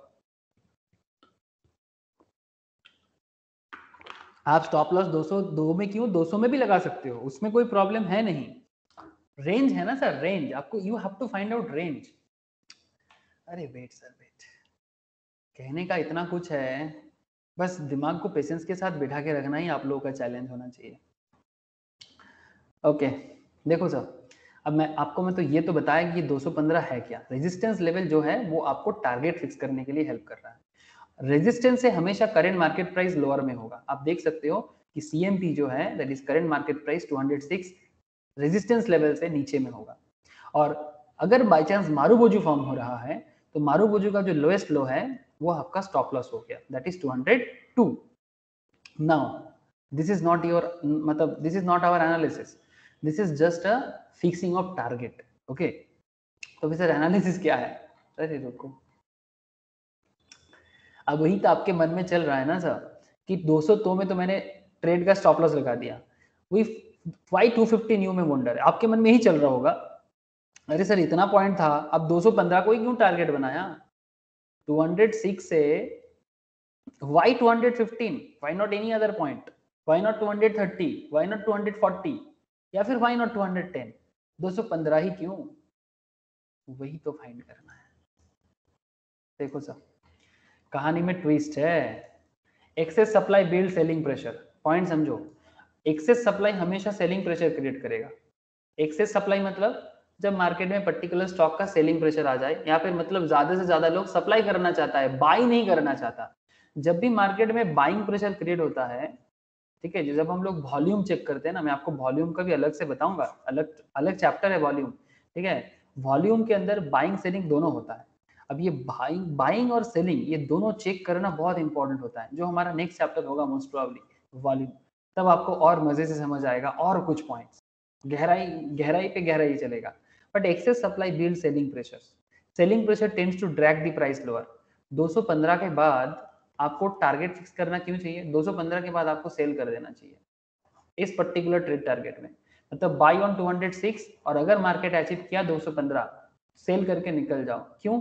बिकॉज इस पर्टिकुलर स्टॉक का हिस्ट्री बोल रहा है कि ये 215 के आसपास ही अपने आप को रजिस्ट करता है। कई बार ऐसे हुआ है कि हो सकता है कि वो 240 तक चले जाए। आप देख सकते हो ये यहाँ पर कुछ कैंडल है जिसका जो विग है, मतलब जो शैडो है, 240 रेंज तक भी गया है। बट इसका लास्ट फ्यू मंथ्स, मतलब इसमें ऑलमोस्ट 12 मंथ्स का डेटा है। कितना मंथ्स का डेटा है अंबुजा का? 12 महीने का। 12 महीने का डेटा का एवरेज पॉइंट से ये निकाला गया है, और उससे देखा गया है कि 215 के रेंज में जाके ये एग्जैक्टली फिर से सेलिंग प्रेशर आ जाता है, मतलब उससे ज्यादा ऊपर ये टिक नहीं पाता। 215 के बाद जाके वो फिर से वापस नीचे आने का चांसेस होता है इसको, इसीलिए 215 में जाके आपको सेल कर देना चाहिए। ठीक है सर, कोई हाँ बोलो। কি মুভিং এভারেজের? हाँ बोल। 12 মান্থ যেটা হিসাব করছেন ওটা কি মুভিং এভারেজের জন্য, মানে वन टाइप ऑफ हाँ, it's kind of moving average, उसका भी बात होगा। ठीक है, 12 मंथ्स का जो है उसमें भी मूविंग एवरेज भी एक पॉइंट है। ठीक है, वो भी आगे का डिस्कस होगा, वेट कर जा सुबह। एक साथ सब कुछ मत समझ, ठीक है, धीरे धीरे सबको अप्लाई करना है। ठीक है, फिर ये बहुत सारा पॉइंट है, अब एक दो पॉइंट तो है नहीं। ठीक है, अब मूविंग एवरेज भी इसका एक पार्ट है, बट मैं अभी मूविंग एवरेज में जाना नहीं चाहूंगा।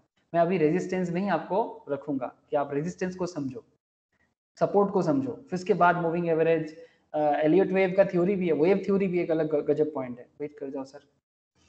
The next obvious question is how do we identify the resistance level. अच्छा नाउ एक सेकंड, डिजाइन क्या हो गया फिर आपका डिजाइन क्या हो गया?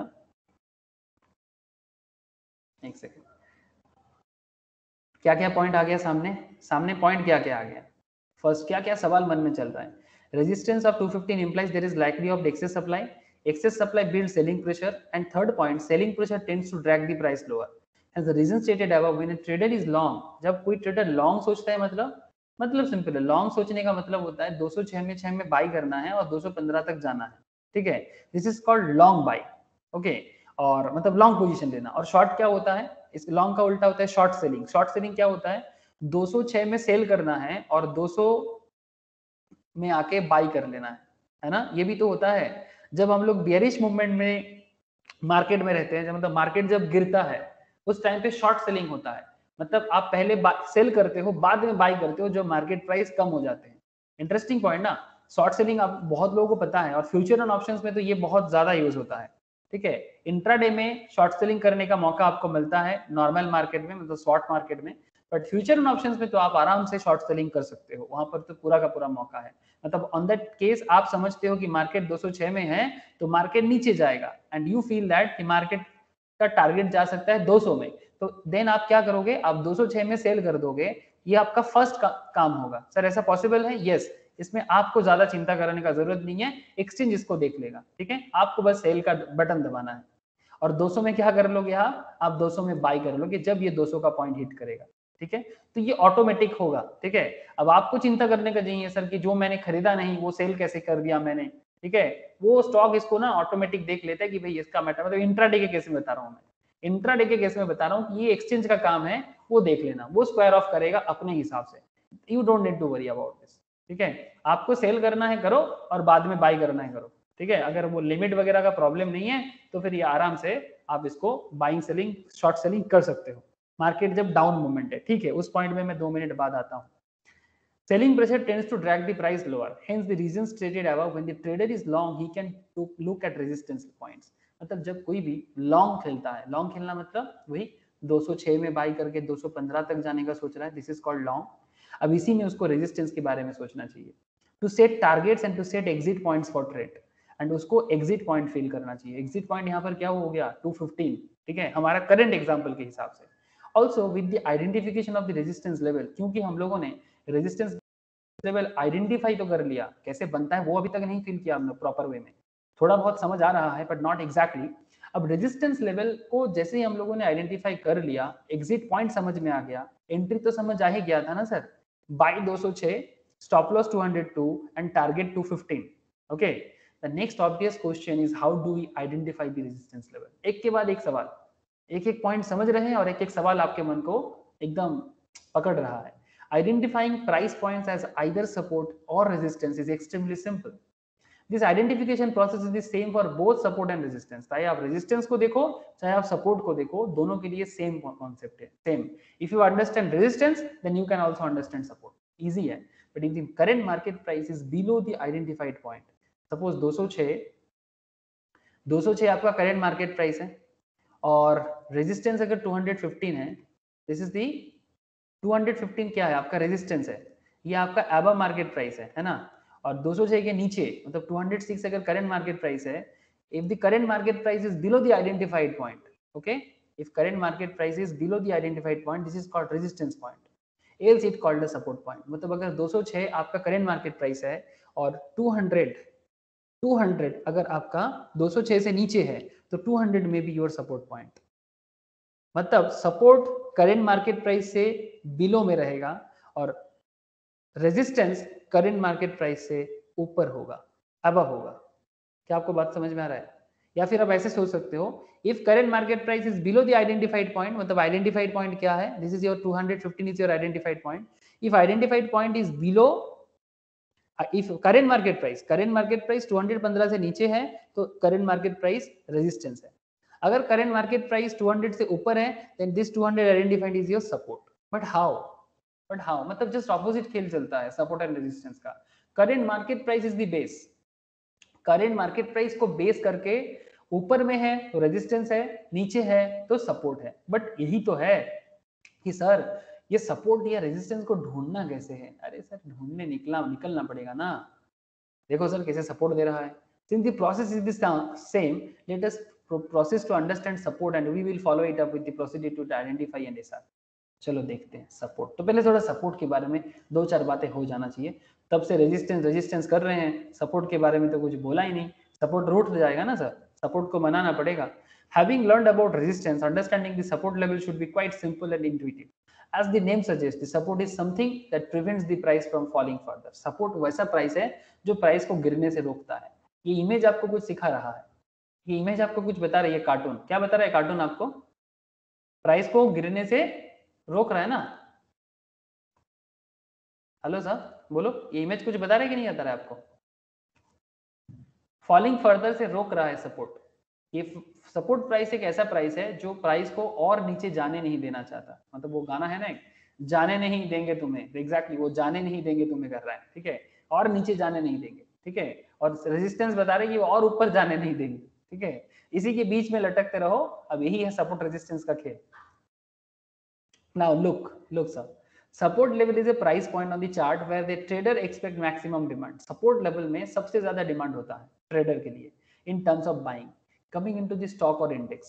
Whenever the price falls to the support, अगर प्राइस सपोर्ट में फॉल करता है, it is likely to bounce back. अगर सपोर्ट प्राइस में आ जाएगा ना, वो बाउंस बैक करेगा, मतलब उसके नीचे नहीं जाएगा, फिर से बाउंस बैक करेगा और फिर से बुलिश मूवमेंट लेगा. The support level is always below the current market price.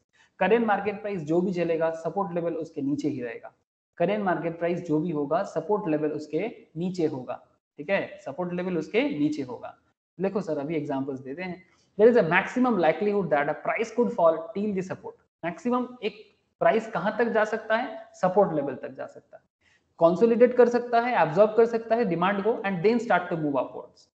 The support is one of the critical technical level market participants look for a falling market. ये फॉलिंग मार्केट का खेल है. Resistance upward market का खेल है. जब market movement लेता है, मतलब राइजिंग होता है, तब उसमें रेजिस्टेंस देखा जाता है, और जब मार्केट फॉल करता है तब उसमें सपोर्ट देखा जाता है। जैसे रिसेंट ट्रेंड में मार्केट जब भी ऐसे बुलिश हुआ है ना, निफ्टी बोलो, सेंसेक्स बोलो, इस तरह का पॉइंट में आपको हमेशा क्या कंसर्न होना चाहिए, इस तरह का पॉइंट में आपको हमेशा कंसर्न होना चाहिए कि मार्केट का support level, sorry resistance level. अगर आप रिसेंट ट्रेंड में निफ्टी देखते हो, अगर आप रिसेंट लास्ट कितना दिन का देखें, 1 मंथ का देखें, 1 मंथ में आप देख सकते हो, देखो सर इसका सपोर्ट रेजिस्टेंस देख रहे हो, मोटा मोटी एक एवरेज कर सकते हो आप लास्ट 1 मंथ का। अगर आप 6 मंथ के हिसाब से देखो, ये देखो सर निफ्टी कुछ इस तरह से है, मतलब मोटा मोटी अप ट्रेंड है, मतलब जब राइजिंग है तब आपको रेजिस्टेंस देखना चाहिए, जब डाउन ट्रेंड है तब आपको सपोर्ट देखना चाहिए। That is how market actually work, ठीक है। जब आप ट्रेंड है 1 ईयर के बेसिस में देखोगे तो आप ट्रेंड है तो रेजिस्टेंस की तरफ नजर डालो कि भाई मार्केट क्या कितना तक रेजिस्ट कर सकता है। और जब डाउन ट्रेंड होगा मार्केट, जैसे अगर आप लास्ट 5 दिन का देखोगे, नॉट एग्जैक्टली एक दिन का थोड़ा डाउन है, तो अब देखना पड़ेगा कि एक दिन का सपोर्ट लेवल क्या है, ठीक है। तो आप एक दिन में देख सकते हो, 1 साल का देख सकते हो, 5 साल का देख सकते हो, 5 साल जरूरी नहीं है, मेरे हिसाब से 1 ईयर तक आप आराम से कैलकुलेशंस के लिए सोच सकते हो। ट्रेडिंग पर्पस के लिए, मैक्सिमम 6 मंथ्स, हाँ 1 ईयर तक का डेटा आपके लिए इंपॉर्टेंट हो सकता है। 12 months 18 months data is important for you, 12 months 18 months data is important for you, because उसी से आपको कंपनी के बारे में समझ आएगा, ठीक है।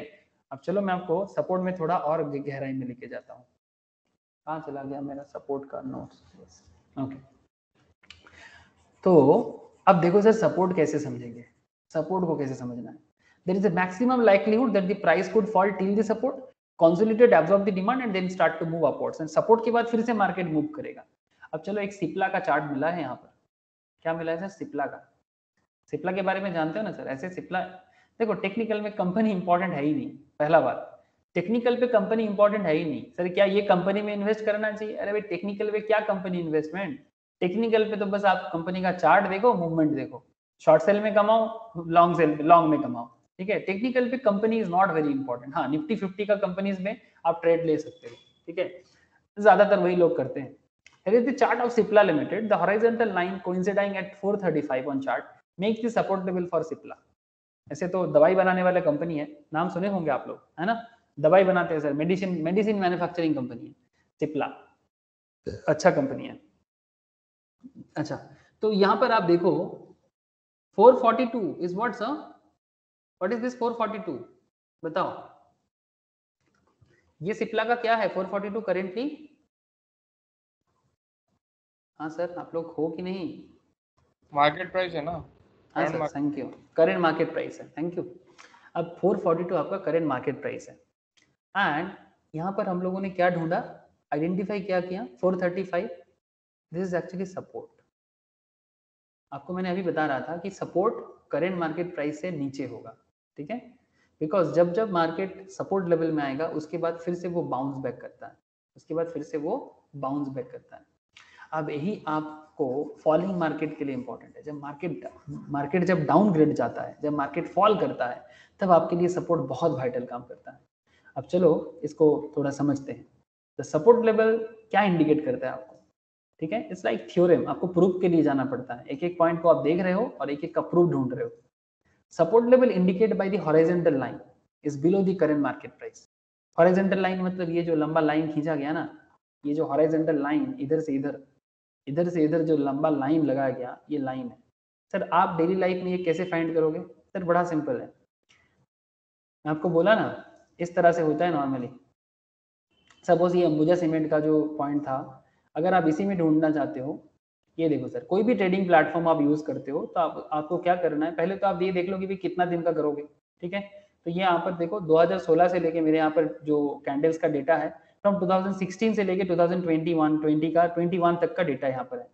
अब ये लाइन देख रहे हैं आप, ये हॉरिजॉन्टल लाइन आप दिखाई दे रहा है आपको, ठीक है। तो इस लाइन को कैसे पुट करते हो इसी पे डिपेंड करता है कि आप कैसे सपोर्ट लेवल या रेजिस्टेंस लेवल को ढूंढते हो, ठीक है। अब इसको पुट कैसे करना है वो तो मैं आपको सिखाने वाला हूँ, ठीक है, कि कहाँ से कहाँ तक आप इस लाइन को पुट कर सकते हो और आपको स्टॉक का रेजिस्टेंस लेवल का पता चले। अगर आप 2017 से देखोगे, 2017 से 2021 लास्ट 4 इयर्स में अगर आप देखते हो तो ये कुछ इस तरह का है, ठीक है, ये कुछ इस तरह का है जहां पर इसका support level and resistance level आपको थोड़ा बहुत समझ आ रहा है, ठीक है। ये एक एवरेज वे में समझा जाता है, भाई लास्ट 4 साल में कंपनी किस किस पॉइंट में कितना बार रुका है, कितना बार उठा है, कितना बार गिरा है। अब सर उठा रुका गिरा ये क्या है, ठीक है, मतलब कब कब गिर गया, कब कब नीचे आया, कब कब ऊपर गया, कब कब चुपचाप ठहर गया, ठीक है, मतलब स्टिकी हो गया, समझना पड़ेगा, थोड़ा वेट कर जाओ, समझना पड़ेगा।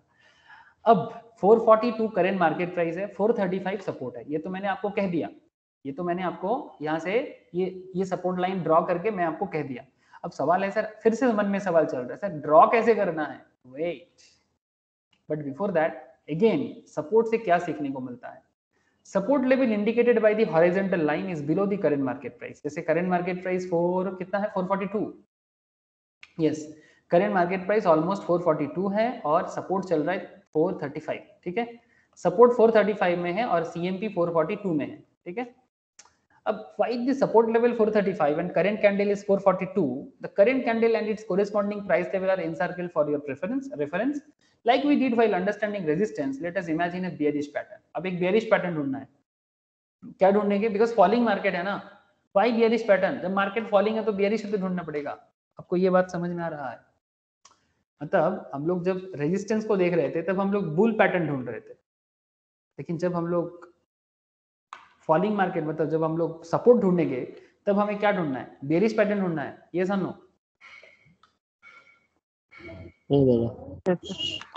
सेंस समझ में आ रहा है ना सर, कॉमन सेंस।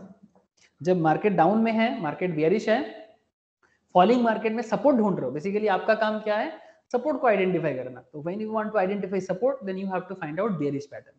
अब हम लोग यहाँ पर एग्जांपल के तौर पे शूटिंग स्टार लेके रखे हैं, क्या लेके रखे हैं sir, shooting star. Shooting star का कैंडलस्टिक का कैरेक्टर हम लोगों ने क्लास में डिस्कस किया है रिसेंट ट्रेंड में, जिनका नहीं हुआ फिर से करेगा। शूटिंग स्टार का कैरेक्टर कैसा होता है, किसी को याद है सर? सर ये कुछ वो आपका हैंगिंग मैन का उल्टा होता है ना, हैंगिंग मैन का उल्टा होता है। मैं एक बार दिखाता हूँ आपको। शूटिंग स्टार, ये मारुबुजु जैसे आपको मैंने बताया वैसा ही एक कैंडल है सर, शूटिंग स्टार। अरे भाई कहाँ गया भाई, स्टार लोग ना छुप जाते हैं, जल्दी निकलते नहीं है। शूटिंग स्टार सिंगल कैंडल है कि डबल कैंडल है? शूटिंग स्टार सिंगल कैंडल है।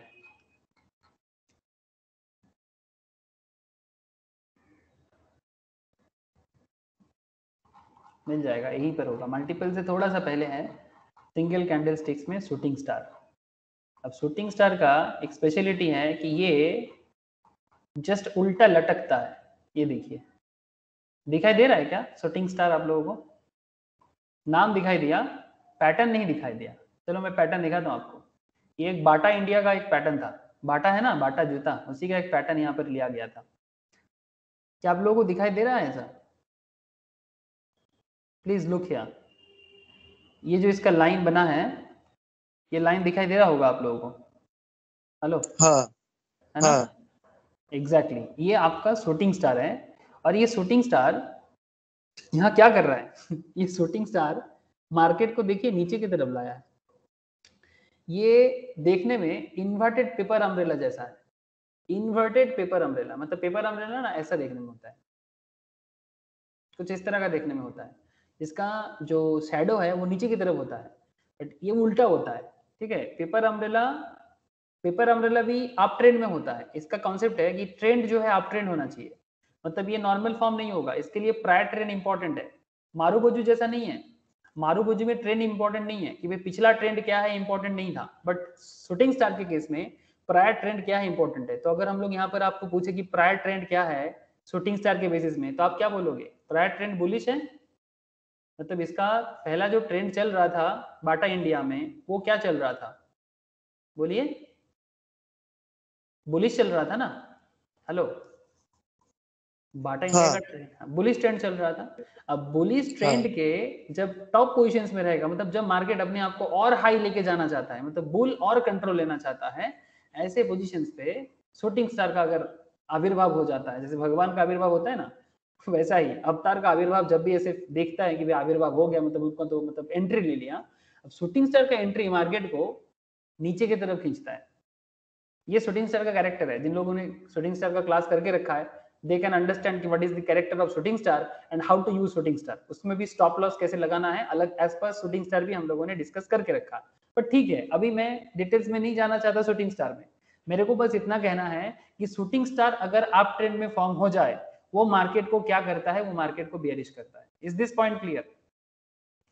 आइडेंटिफाई, जिनको पता है shooting star they can understand easily, जिनको नहीं पता वो क्लास को एक बार देख लेगा, उसको समझ आ जाएगा, कुछ भी पॉइंट नहीं है, मतलब बेसिकली शूटिंग स्टार का कैरेक्टर समझना है।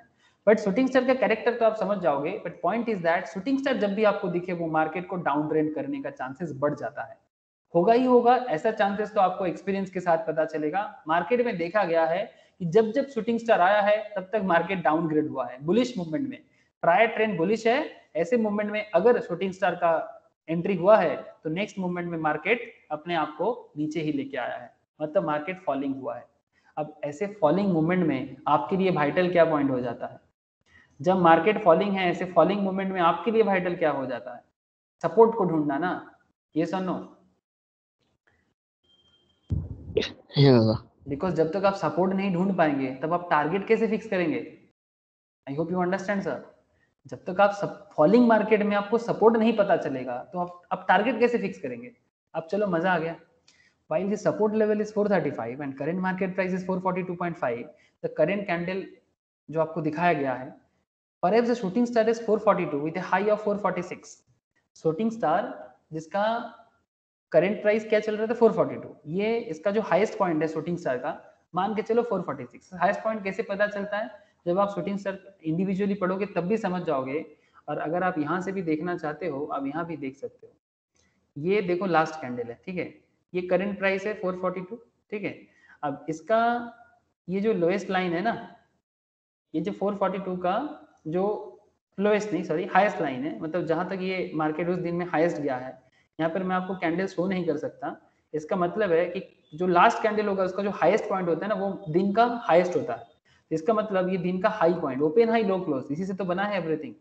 Open high and low close. Open मतलब क्या दाम में ओपन हो रहा है, कौन से दाम में ये हाईएस्ट में जा रहा है, किस दाम में वो लोएस्ट हो रहा है, और कौन से दाम में वो क्लोज हो रहा है।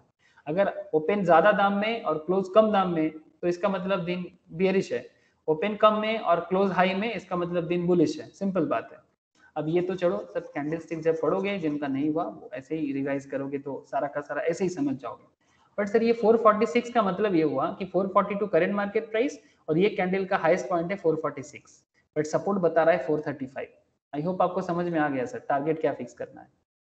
आई थिंक आपको समझ में आ गया। क्यों? क्योंकि आपको सपोर्ट मिल गया ना 435 में। 435 आपका टारगेट होना चाहिए, लेकिन एक चीज आपको अभी भी समझ नहीं आया सर, टारगेट फिक्स कैसे करना है।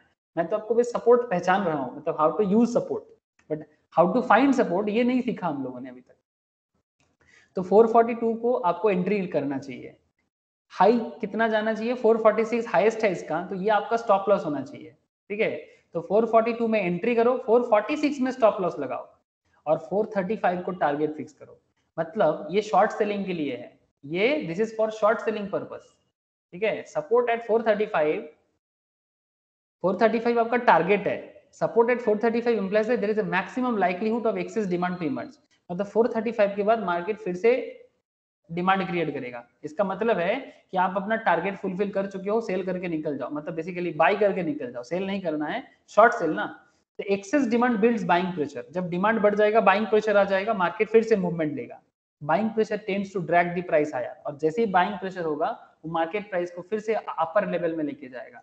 नीचे जो लेके आया था वो नीचे और नहीं रहेगा, वो फिर से अप होगा, ठीक है, क्योंकि मार्केट में सपोर्ट लेवल टच कर चुका है।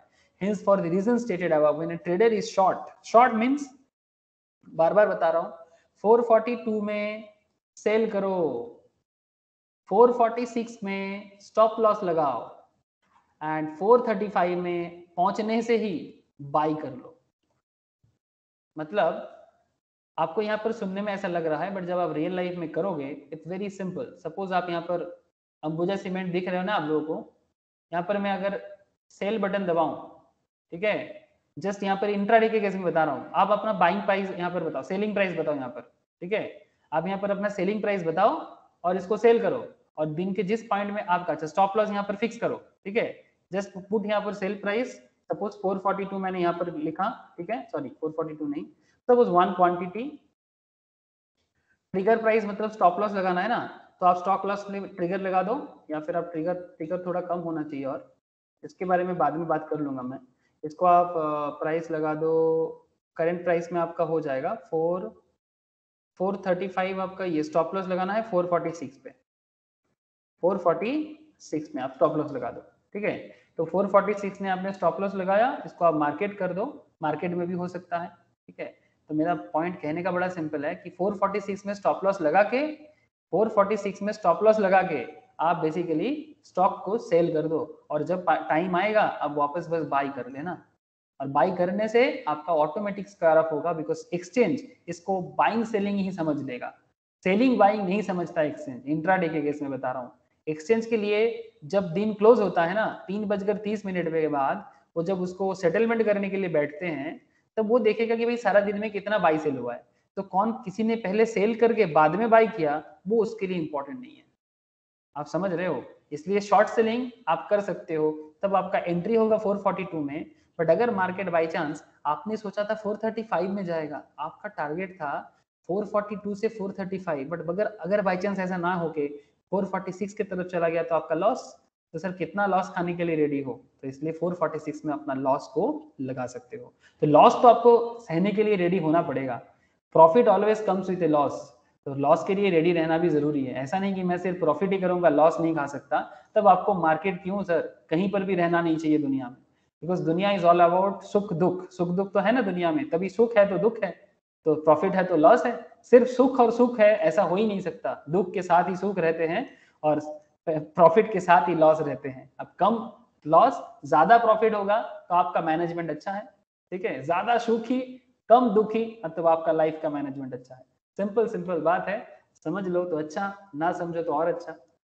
कंस्ट्रक्शन और drying of the support and resistance level, अब इतना देरी से हम लोग जो सीख रहे हैं जो देख रहे हैं, अब उसको कंस्ट्रक्शन करेंगे कैसे, घर को बनाना है अभी, अब चलो घर बनाना सीखे, सपोर्ट रेजिस्टेंस को ड्रॉ करना सीखे।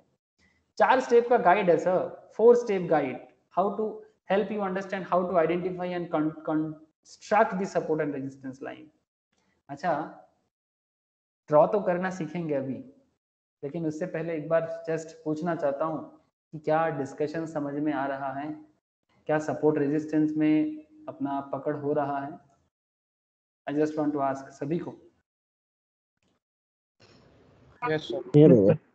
ओके सर, सुमन, अनिमेश, आदित्य, हाँ विक्रांत, रोशनी, ज्योति, सुबो, सभी को पूछ रहा हूँ, क्लियर हो रहा है ना सबको? ओके, अब देखिए मोड में और इंटरेस्टिंग फैक्ट, अब ये सपोर्ट ढूंढे तो सर ढूंढे कैसे? 4 पॉइंट चेकलिस्ट है, आप इस चीज को घर में बहुत प्रैक्टिस करो, ठीक है, लेकिन सर कैसे? प्रैक्टिस करने से पहले सिखाओ तो सही। यस सर, सिखाने का काम तो करना है, और क्या, सिखाओ तो पहले। ओके, डेटा को लोड करना है पहले। 4 स्टेप गाइड में क्या है? 4 step guide to help you understand how to identify and construct the support and resistance line. पहले लोड डेटा पॉइंट्स, आपको डेटा पॉइंट को लोड करना है, मैं आपको तब से दिखा भी रहा हूं बार बार, ठीक है। डेटा पॉइंट को लोड करो और फिर उसके हिसाब से सपोर्ट लाइन ड्रॉ करो। If the objective is to identify short term S and R, short term S and R मतलब इंट्राडे या फिर बीटीएसटी। इंट्राडे मतलब समझते हो ना, अरे भाई 9:15 में बाई करके 3:30 के आसपास जाके सेल कर देना, दैट इज कॉल्ड इंट्राडे। जिस दिन मतलब मंडे को खरीद के मंडे को बेच देना, या फिर बीटीएसटी मतलब बाई टुडे सेल टुमारो, ये भी शॉर्ट टर्म है। एंड लॉन्ग टर्म मतलब स्विंग ट्रेडिंग, इट्स 1 वीक से लेके 1 मंथ तक जा सकता है, this is called swing trading. कोई मुझे कहता है सर मुझे सिर्फ स्विंग ट्रेडिंग सीखना है, मैं आज तक समझ नहीं पाया कि सिर्फ स्विंग ट्रेडिंग क्या होता है। मतलब ट्रेडिंग तो ट्रेडिंग होता है, आप जब टारगेट 1 वीक से 1 मंथ का करोगे तो it's swing trading for you. आप जब एक दिन या आज खरीद के कल बेचना करोगे तो शॉर्ट टर्म फॉर यू, मतलब शॉर्ट टर्म ट्रेडिंग। इसमें आपका माइंड सेटअप है, मतलब क्रिकेट खेलना है, सिर्फ डिफेंस करूंगा, छक्का नहीं लगाऊंगा या 4 नहीं मारूंगा, ये थोड़ी ना होता है। आप कभी कभी 4 भी मारो, कभी कभी छक्का भी लगाओ, कभी कभी डिफेंस भी करो। अब ये तो आपके माइंड सेटअप के ऊपर है ना। इसके साथ सिर्फ और सिर्फ स्विंग ट्रेडिंग, सिर्फ और सिर्फ स्कैल्पर, ऐसा थोड़ी ना होता है। मतलब मुझे समझ नहीं आता कि ऐसा कौन बोलता रहता है कि, मुझे बहुत लोगों ने पूछा I just want to learn swing trading. कहाँ से पता चला इनको सिर्फ स्विंग ट्रेडिंग? आपको स्विंग ट्रेडिंग भी जानना है तो फिर लॉन्ग टर्म शॉर्ट टर्म दोनों समझना है ना। मतलब लॉन्ग टर्म मतलब यहाँ पर मैं ट्रेडिंग में बात कर रहा हूँ, लॉन्ग टर्म मतलब इन्वेस्टमेंट लॉन्ग टर्म के बारे में बात नहीं कर रहा हूँ। It's simple trading. Trading means trading. अब आप अपना माइंड सेटअप बनाओ ना, आप किस तरह का बैट्समैन हो, आप किस तरह का बॉलर हो, उस पर डिपेंड करता है। आप स्विंग बॉलर हो तो स्विंग लगाओगे, आप अगर सीम बॉलर हो तो सीम पे बॉल करोगे। आई होप आप लोग थोड़ा बहुत क्रिकेट समझते हो, ठीक है। स्विंग बॉलर बॉल को स्विंग कराता है, सीम बॉलर बॉल को स्पीड में डालते हैं, ठीक है, सीम पे डालते हैं, तो डिपेंड करता है। लेकिन आपको बॉलिंग करना आना चाहिए, main point is that. Length पता होना चाहिए।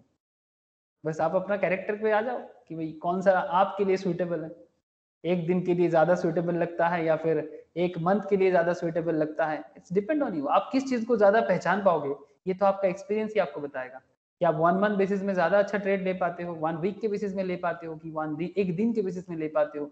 ये तो आप जब आपको पता चलेगा। मतलब पुजारा को पता है ना, वो भी क्रिकेटर है और कोहली भी क्रिकेटर है। कोहली को पता है कि वो अगर पुजारा जैसा खेलेगा तो वो मर जाएगा। Am I right? कोहली को पता है कि अगर वो पुजारा जैसा खेलेगा, चेतेश्वर पुजारा जैसा, तो वो मर जाएगा, मतलब उसको दिमाग खराब हो जाएगा।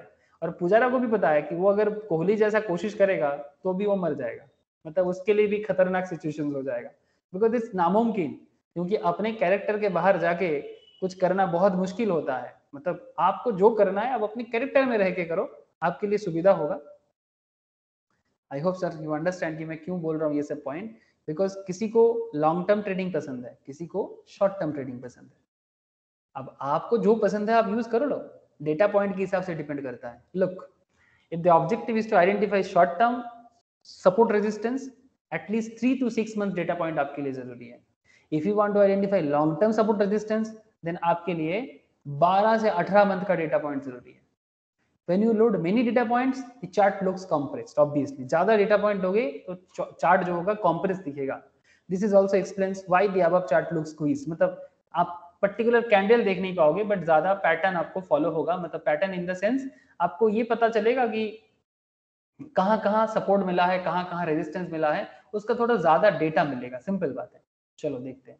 ये एक 12 मंथ डेटा पॉइंट है सिप्ला का। ऐसे थोड़ा सा हेजी इसलिए दिख रहा है बिकॉज एक साथ बहुत सारा डेटा पॉइंट दिया गया है। ये सिप्ला का डेटा है, बट आपके लिए यहाँ पर डेटा पॉइंट से ज्यादा इंपॉर्टेंट है कि कहाँ कहाँ आपको पॉइंट दिख रहा है। अब लोगों को दिखाई दे रहा है sir, this is the point, ये एक पॉइंट, ये एक पॉइंट, ये एक पॉइंट, और ये है आपका करेंट मार्केट प्राइस 442।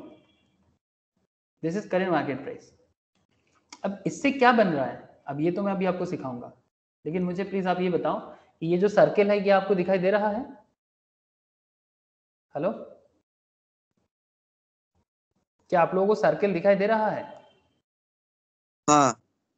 अब देखिए, अब ये सर्कल अगर आपको दिख रहा है, आप इसी सर्कल को कैसे रेजिस्टेंस में और सपोर्ट में बदल सकते हो, अब यही आपको आइडेंटिफाई करना है। तो पहला पॉइंट क्या था? फर्स्ट पॉइंट ये था, फर्स्ट पॉइंट में आपके था लोड डेटा पॉइंट्स। ठीक है, अगर आप शॉर्ट टर्म ट्रेडर हो तो 3 से 6 मंथ्स, ठीक है, like for one day trading, for one day trading मतलब इंट्राडे ट्रेडिंग और बीटीएसटी के लिए 3 से 6 महीने का डेटा वाइटल है। और अगर आप स्विंग ट्रेडर हो तो फिर आपके लिए 18 मंथ का डेटा इंपॉर्टेंट है। तो आप कैसा ट्रेडर हो उसके ऊपर डिपेंड करता है आपको कितना डेटा चाहिए।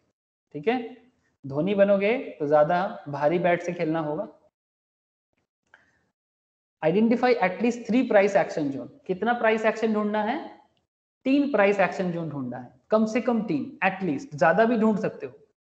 Price action zone can be describe as sticky points.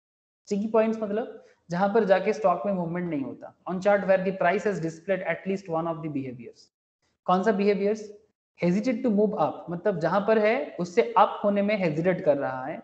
Further after a brief up, मतलब छोटा सा अप हुआ है बट ऐसा ऐसा ऐसा ऐसा ऐसा ऐसा ऐसा, मतलब अप हुआ है बट उसके बाद ना हेजिटेट कर रहा है, जाए कि ना जाए, जाए कि ना जाए, जाए कि ना जाए, समझ रहे हो? Hesitate to further up move, थोड़ा बहुत मूव लिया है उसके बाद हेजिटेट कर रहा है। Second point, hesitate to move down.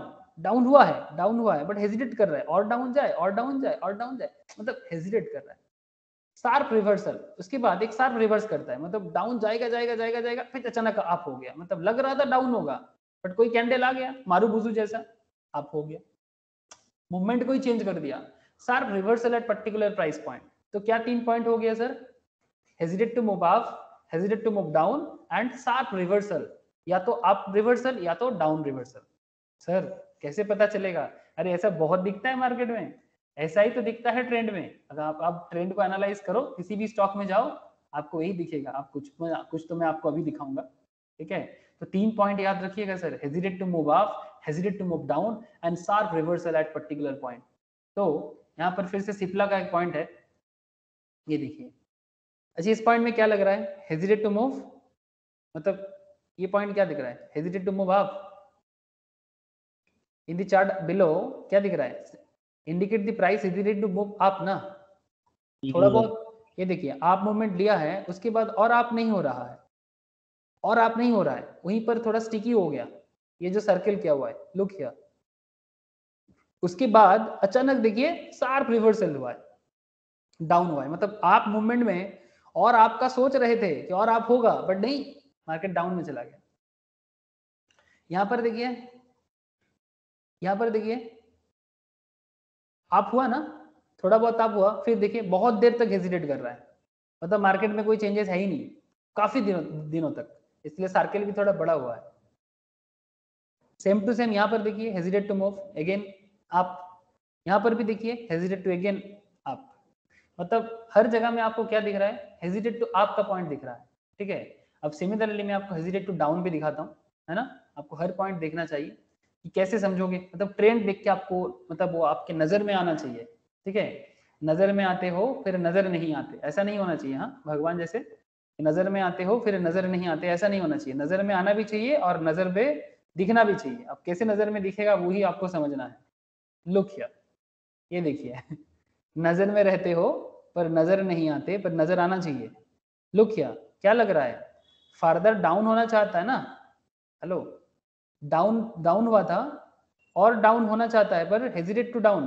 Hello, समझ में आ रहा है कि नहीं? हाँ सर।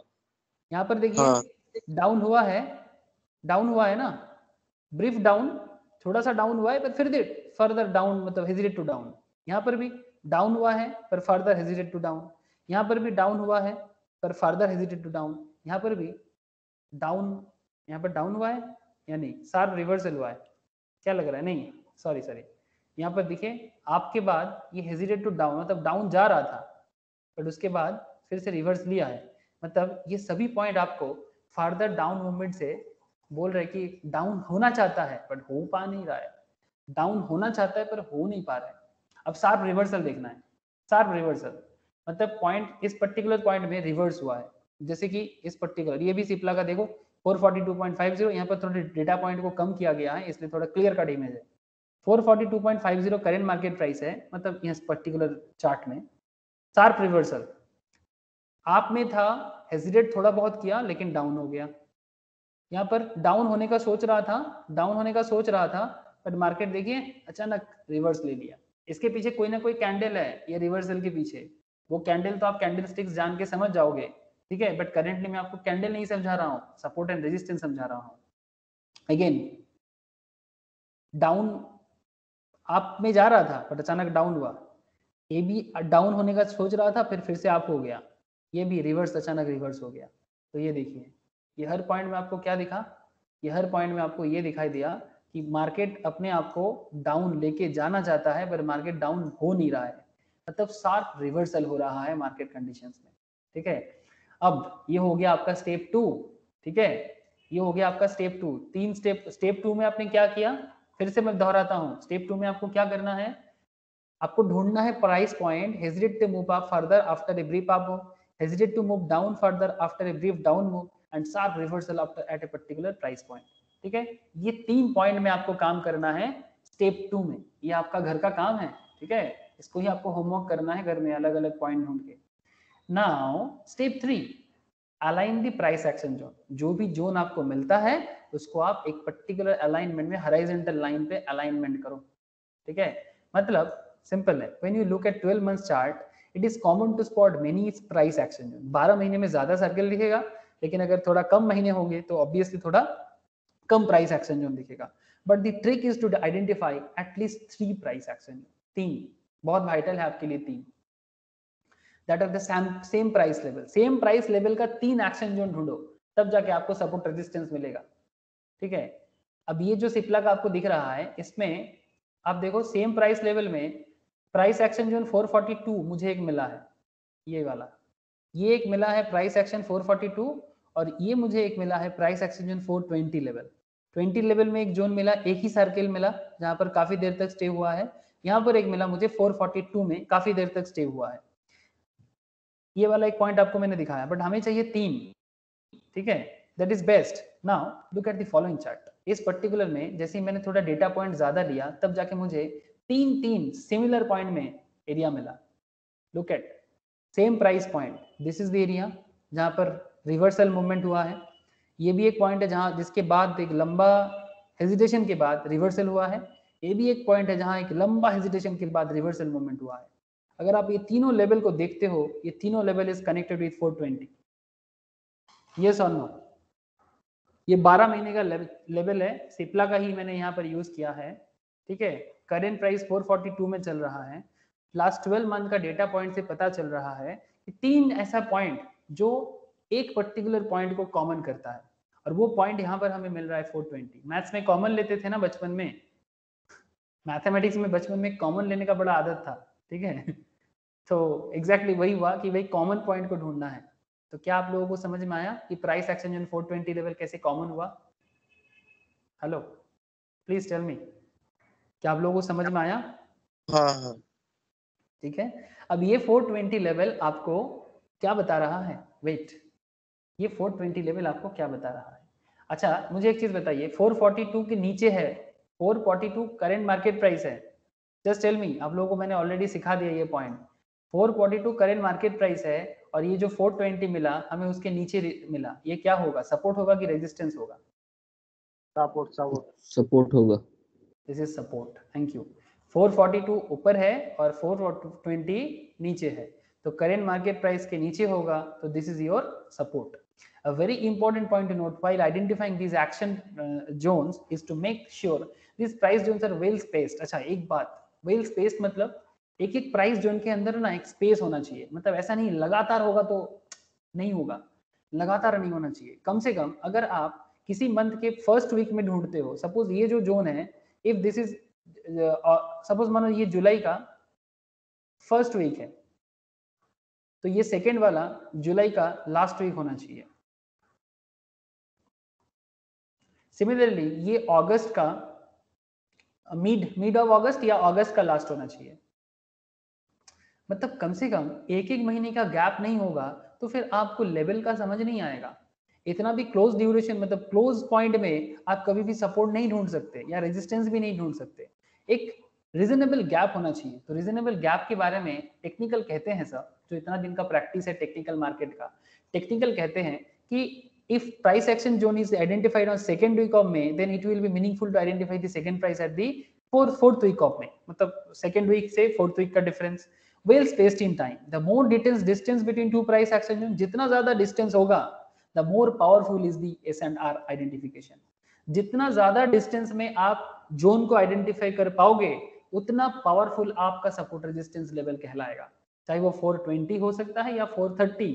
बट ये जो तीनों लेवल के बीच में, इसके बीच में जितना ज्यादा गैप बढ़ेगा, मतलब अगर बार बार ऐसा गैप आपको एक सर्टेन लेवल के बाद दिखता है, इसका मतलब इसका support level and resistance level में आपका आइडेंटिफिकेशन एकदम स्ट्रांग होल्ड हो रहा है। क्या आपको बात समझ आ रहा है? हेलो,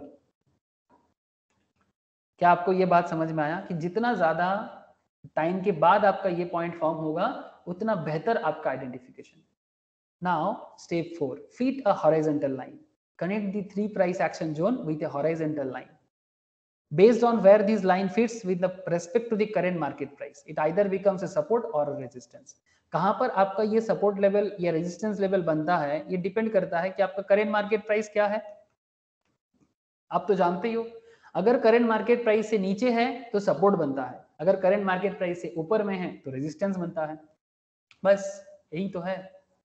इस पर्टिकुलर सिप्ला के चार्ट में यहाँ पर भी सपोर्ट ही मिला, 442 करंट मार्केट प्राइस है और यहाँ पर हम लोगों को 427 में सपोर्ट मिला, तो 427 आपका सपोर्ट हो गया। ठीक है, ओके। और क्या, starting from left, first circle highlight the price action zone where there is a sharp reversal of price, second circle highlights, अच्छा ये जो सर्कल है, ये सर्कल को आप देख सकते हो, यहाँ पर प्राइस का जो शार्प डिक्लाइनिंग हुआ है। फर्स्ट सर्कल में क्या हुआ है, शार्प रिवर्सल, मतलब अचानक मार्केट अप हुआ था फिर से डाउन हो गया, फिर सेकंड सर्कल में मार्केट फिर से शार्प डिक्लाइनिंग, फिर थर्ड में भी शार्प डिक्लाइनिंग, फिर यहाँ पर भी डिक्लाइन हो रहा था बट हेजिटेट कर रहा है रिसेंट पॉइंट में। मतलब ये तीनों पॉइंट आपको क्या बताया, इस तरह से third circle highlight, fourth circle अगर आप ढूंढोगे, ठीक है, फोर्थ सर्कल यहाँ पर कितना सर्कल था, 4 सर्कल, अच्छा 5 सर्कल, फोर्थ सर्कल ये वाला देखो, ये स्टिकी पॉइंट है, fourth circle is sticky point, ये हर जगह में शार्प रिवर्सल हुआ है, 1 2 3 सब रिवर्सल पॉइंट है। सेकंड पॉइंट स्टिकी है, ऑब्वियसली सेकंड पॉइंट स्टिकी है, fourth point is also sticky, this दो जोन जो है ये स्टिकी जोन है, मतलब यहाँ पर आके स्टॉक थोड़ा ज्यादा रुक गया है और इस दोनों में मार्केट इस पॉइंट के बाद नीचे आया है, इसके बाद भी नीचे गया है, ठीक है। अब यही पॉइंट आप देखो आइडेंटिफिकेशन किए, first circle highlight price action zone where there is a sharp reversal, second circle highlight price action zone where the price is sticky, and second third circle highlight price action zone where there is a sharp reversal, and fourth circle highlight again sticky, fifth circle highlight current market price. In the above chart, all 4 price zone action are around the same price point, that is 429. Clearly the horizontal line is below the current market price, thus making 429 is the immediate support price for Cipla. तो ये जो 429 आपको मिला है ये एकदम immediate support बना दिया आपने सिप्ला का। तो आपको समझ में आ गया कि सपोर्ट कैसे यूज करना है, शॉर्ट सेलिंग में यूज करना है सपोर्ट, ठीक है, या फिर फर्दर बाई कर सकते हो। सपोर्ट में पहुंचने से आपके पास 2 पॉइंट है, या तो 429 में बाई करो, बाइंग प्रेशर होगा उस पॉइंट में, या तो 429 आपके लिए शॉर्ट सेलिंग का मूवमेंट हो सकता है, मतलब आपको सेल कर देना चाहिए 442 में और बाई करना चाहिए 429 में। Please note, whenever you run a visual exercise in technical analysis, such as identifying support and resistance, you run the risk of approximations. आपके लिए एक approximation का risk हमेशा रह जाता है। जो क्वेश्चन मुझे अनिमेश ने पूछा था कि सर 202 में ही स्टॉप लॉस लगाना चाहिए या फिर 200 भी कर सकते हैं। Yes, always give room for error. थोड़ा बहुत गलती हो सकता है। Price level is usually depicted in a range and not at single price point. ये सब range में denote किया जा रहा है ना, 442, 429, these all are range, not a single price point. It is actually a zone on an area that acts as a support and resistance. ये support resistance एक zone के अंदर काम कर रहा है, किसी particular point पे काम नहीं कर रहा है। So going by the above logic, I would apply consider price range around 426 to 432. मतलब आप 426 से 432 के अंदर कुछ भी रख सकते हो support line, not exactly 429 as a support region. There is no specific rule for this range. I just added 3 points 429 to get my price range for support. 3 point add या लेस आप कर सकते हो, बिकॉज थोड़ा बहुत margin of error तो रह ही सकता है ना, थोड़ा बहुत एरर ऑफ मार्जिन हो सकता है, because this is a range, अब रेंज में थोड़ा बहुत चेंजेस रहेगा। और एक चार्ट देख सकते हो आप, अनदर अंबुजा सीमेंट का एक इक्विटी चार्ट मैंने यहाँ पर देके रखा, आप देख सकते हो। यहाँ पर अगर आप देखोगे, ये देखो यहाँ पर आपको दो चीज ही दिख रहा है, करेंट प्राइस 204 है, प्राइस एक्शन जोन यहाँ पर ये एक जोन मिला है स्टिकी जोन, यहाँ पर भी मार्केट अप मूवमेंट लिया है स्टिकी के बाद, और यहाँ पर भी मार्केट थोड़ा बहुत स्टिकी रह गया है। तो 201 एक प्राइस एक्शन जोन है and 214 this is another price action zone, first one, second one, third one, तो दिस इज अ 214 का एरिया, ठीक है। तो 204 के ऊपर this is a resistance area, this is your resistance and 201 is your support. तो अगर आपको लंबा खेलना है देन 204 में बाई करो और 214 के लिए टारगेट फिक्स करो। अगर आपको लॉन्ग जाना है, अगर आप इस पॉइंट में लॉन्ग खेलना चाहते हो, दोनों पॉइंट आपके लिए हैं, हम लोग कंक्लूड कर रहे हैं ऑलमोस्ट।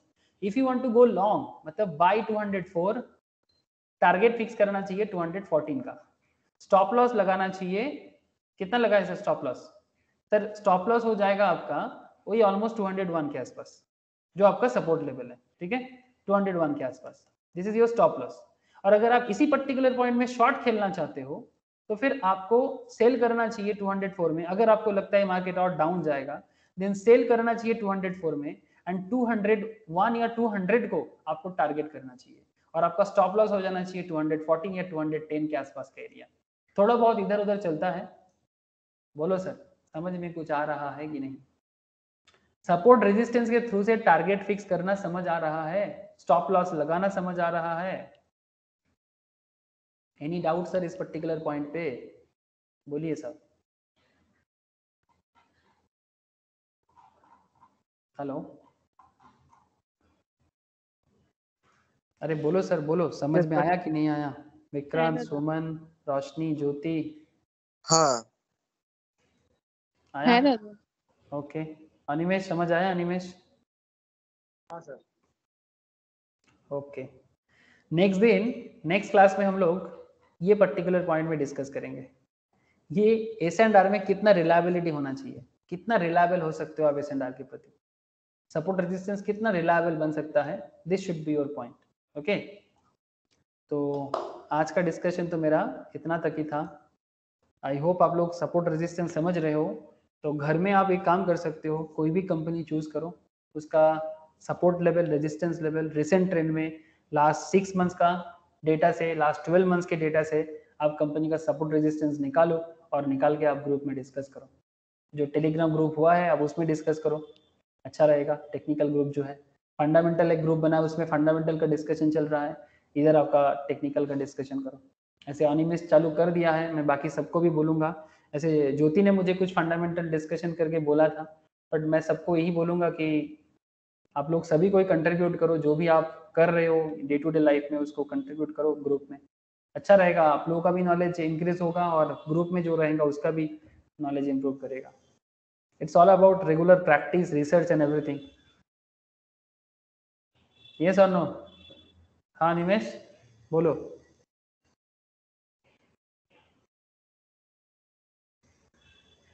हेलो, तो हाँ समझ में आया कि नहीं? सर हाँ बोल, कुछ कहना चाहता है? हाँ वही चार्ट को एक बार देखिए ना। हाँ रुक, चार्ट देख रहे हैं। हाँ मॉर्निंग स्टार, टेलीग्राम ग्रुप में अनिमेश ने कुछ चार्ट शेयर किया, आप लोग भी चेक कर सकते हो। ठीक है, मॉर्निंग स्टार शेयर किया, फिर आपका, हाँ मॉर्निंग स्टार का अच्छा शेयर किया, फिर आपका ये, हाँ सही तो किया है। किस कंपनी का किया, वैसे फ़र्क नहीं पड़ता कंपनी क्या है, बट गुड आइडेंटिफिकेशन, एकदम सर बढ़िया है। ऐसे अगर रेगुलर करते जाओगे तो आपके लिए अच्छा रहेगा ट्रेडिंग स्ट्रेट सेटअप करने में। सीरियसली अगर आप अभी से स्टार्ट करना चाहते हो, आप कर, आई होप बहुत लोग करते भी हो रेगुलर बेसिस में, आप करके देखो। 100 मतलब 80% से 90% मैं इतना गारंटी हूँ कि आपका ट्रेड सक्सेसफुल होगा।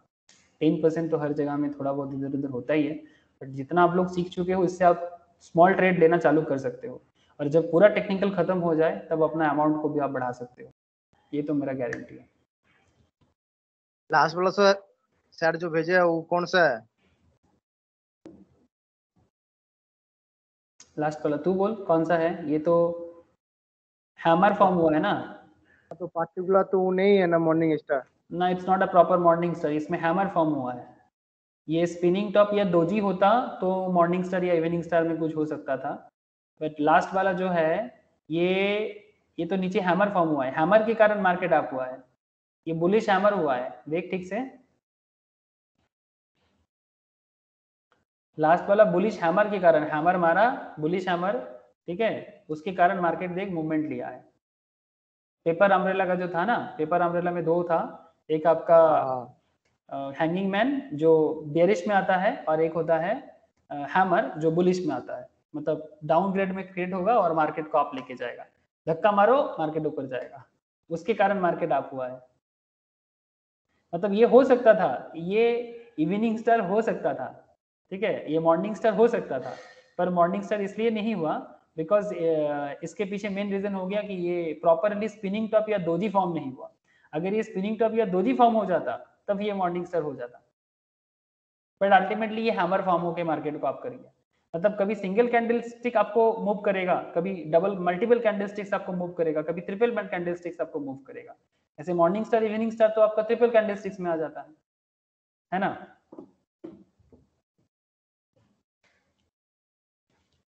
ओके सर, ठीक है, कोई क्वेश्चन हो तो कीजिए, अदरवाइज आज इतना ही है। टेलीग्राम चैनल को सर लैपटॉप में नहीं ओपन कर सकता व्हाट्सएप को जैसा? क्या चीज? टेलीग्राम चैनल को लैपटॉप में हाँ करके देखो, मुझे नहीं पता। मैं टेलीग्राम में अभी भी हाल ही में आया हूँ। जैसे व्हाट्सएप का वेब व्हाट्सएप है, होता है वो होता है। होता है, टेलीग्राम का होता है बोल रहा है। कैसे होता है? टेलीग्राम वेब बोल के ओपन करना होगा शायद। हाँ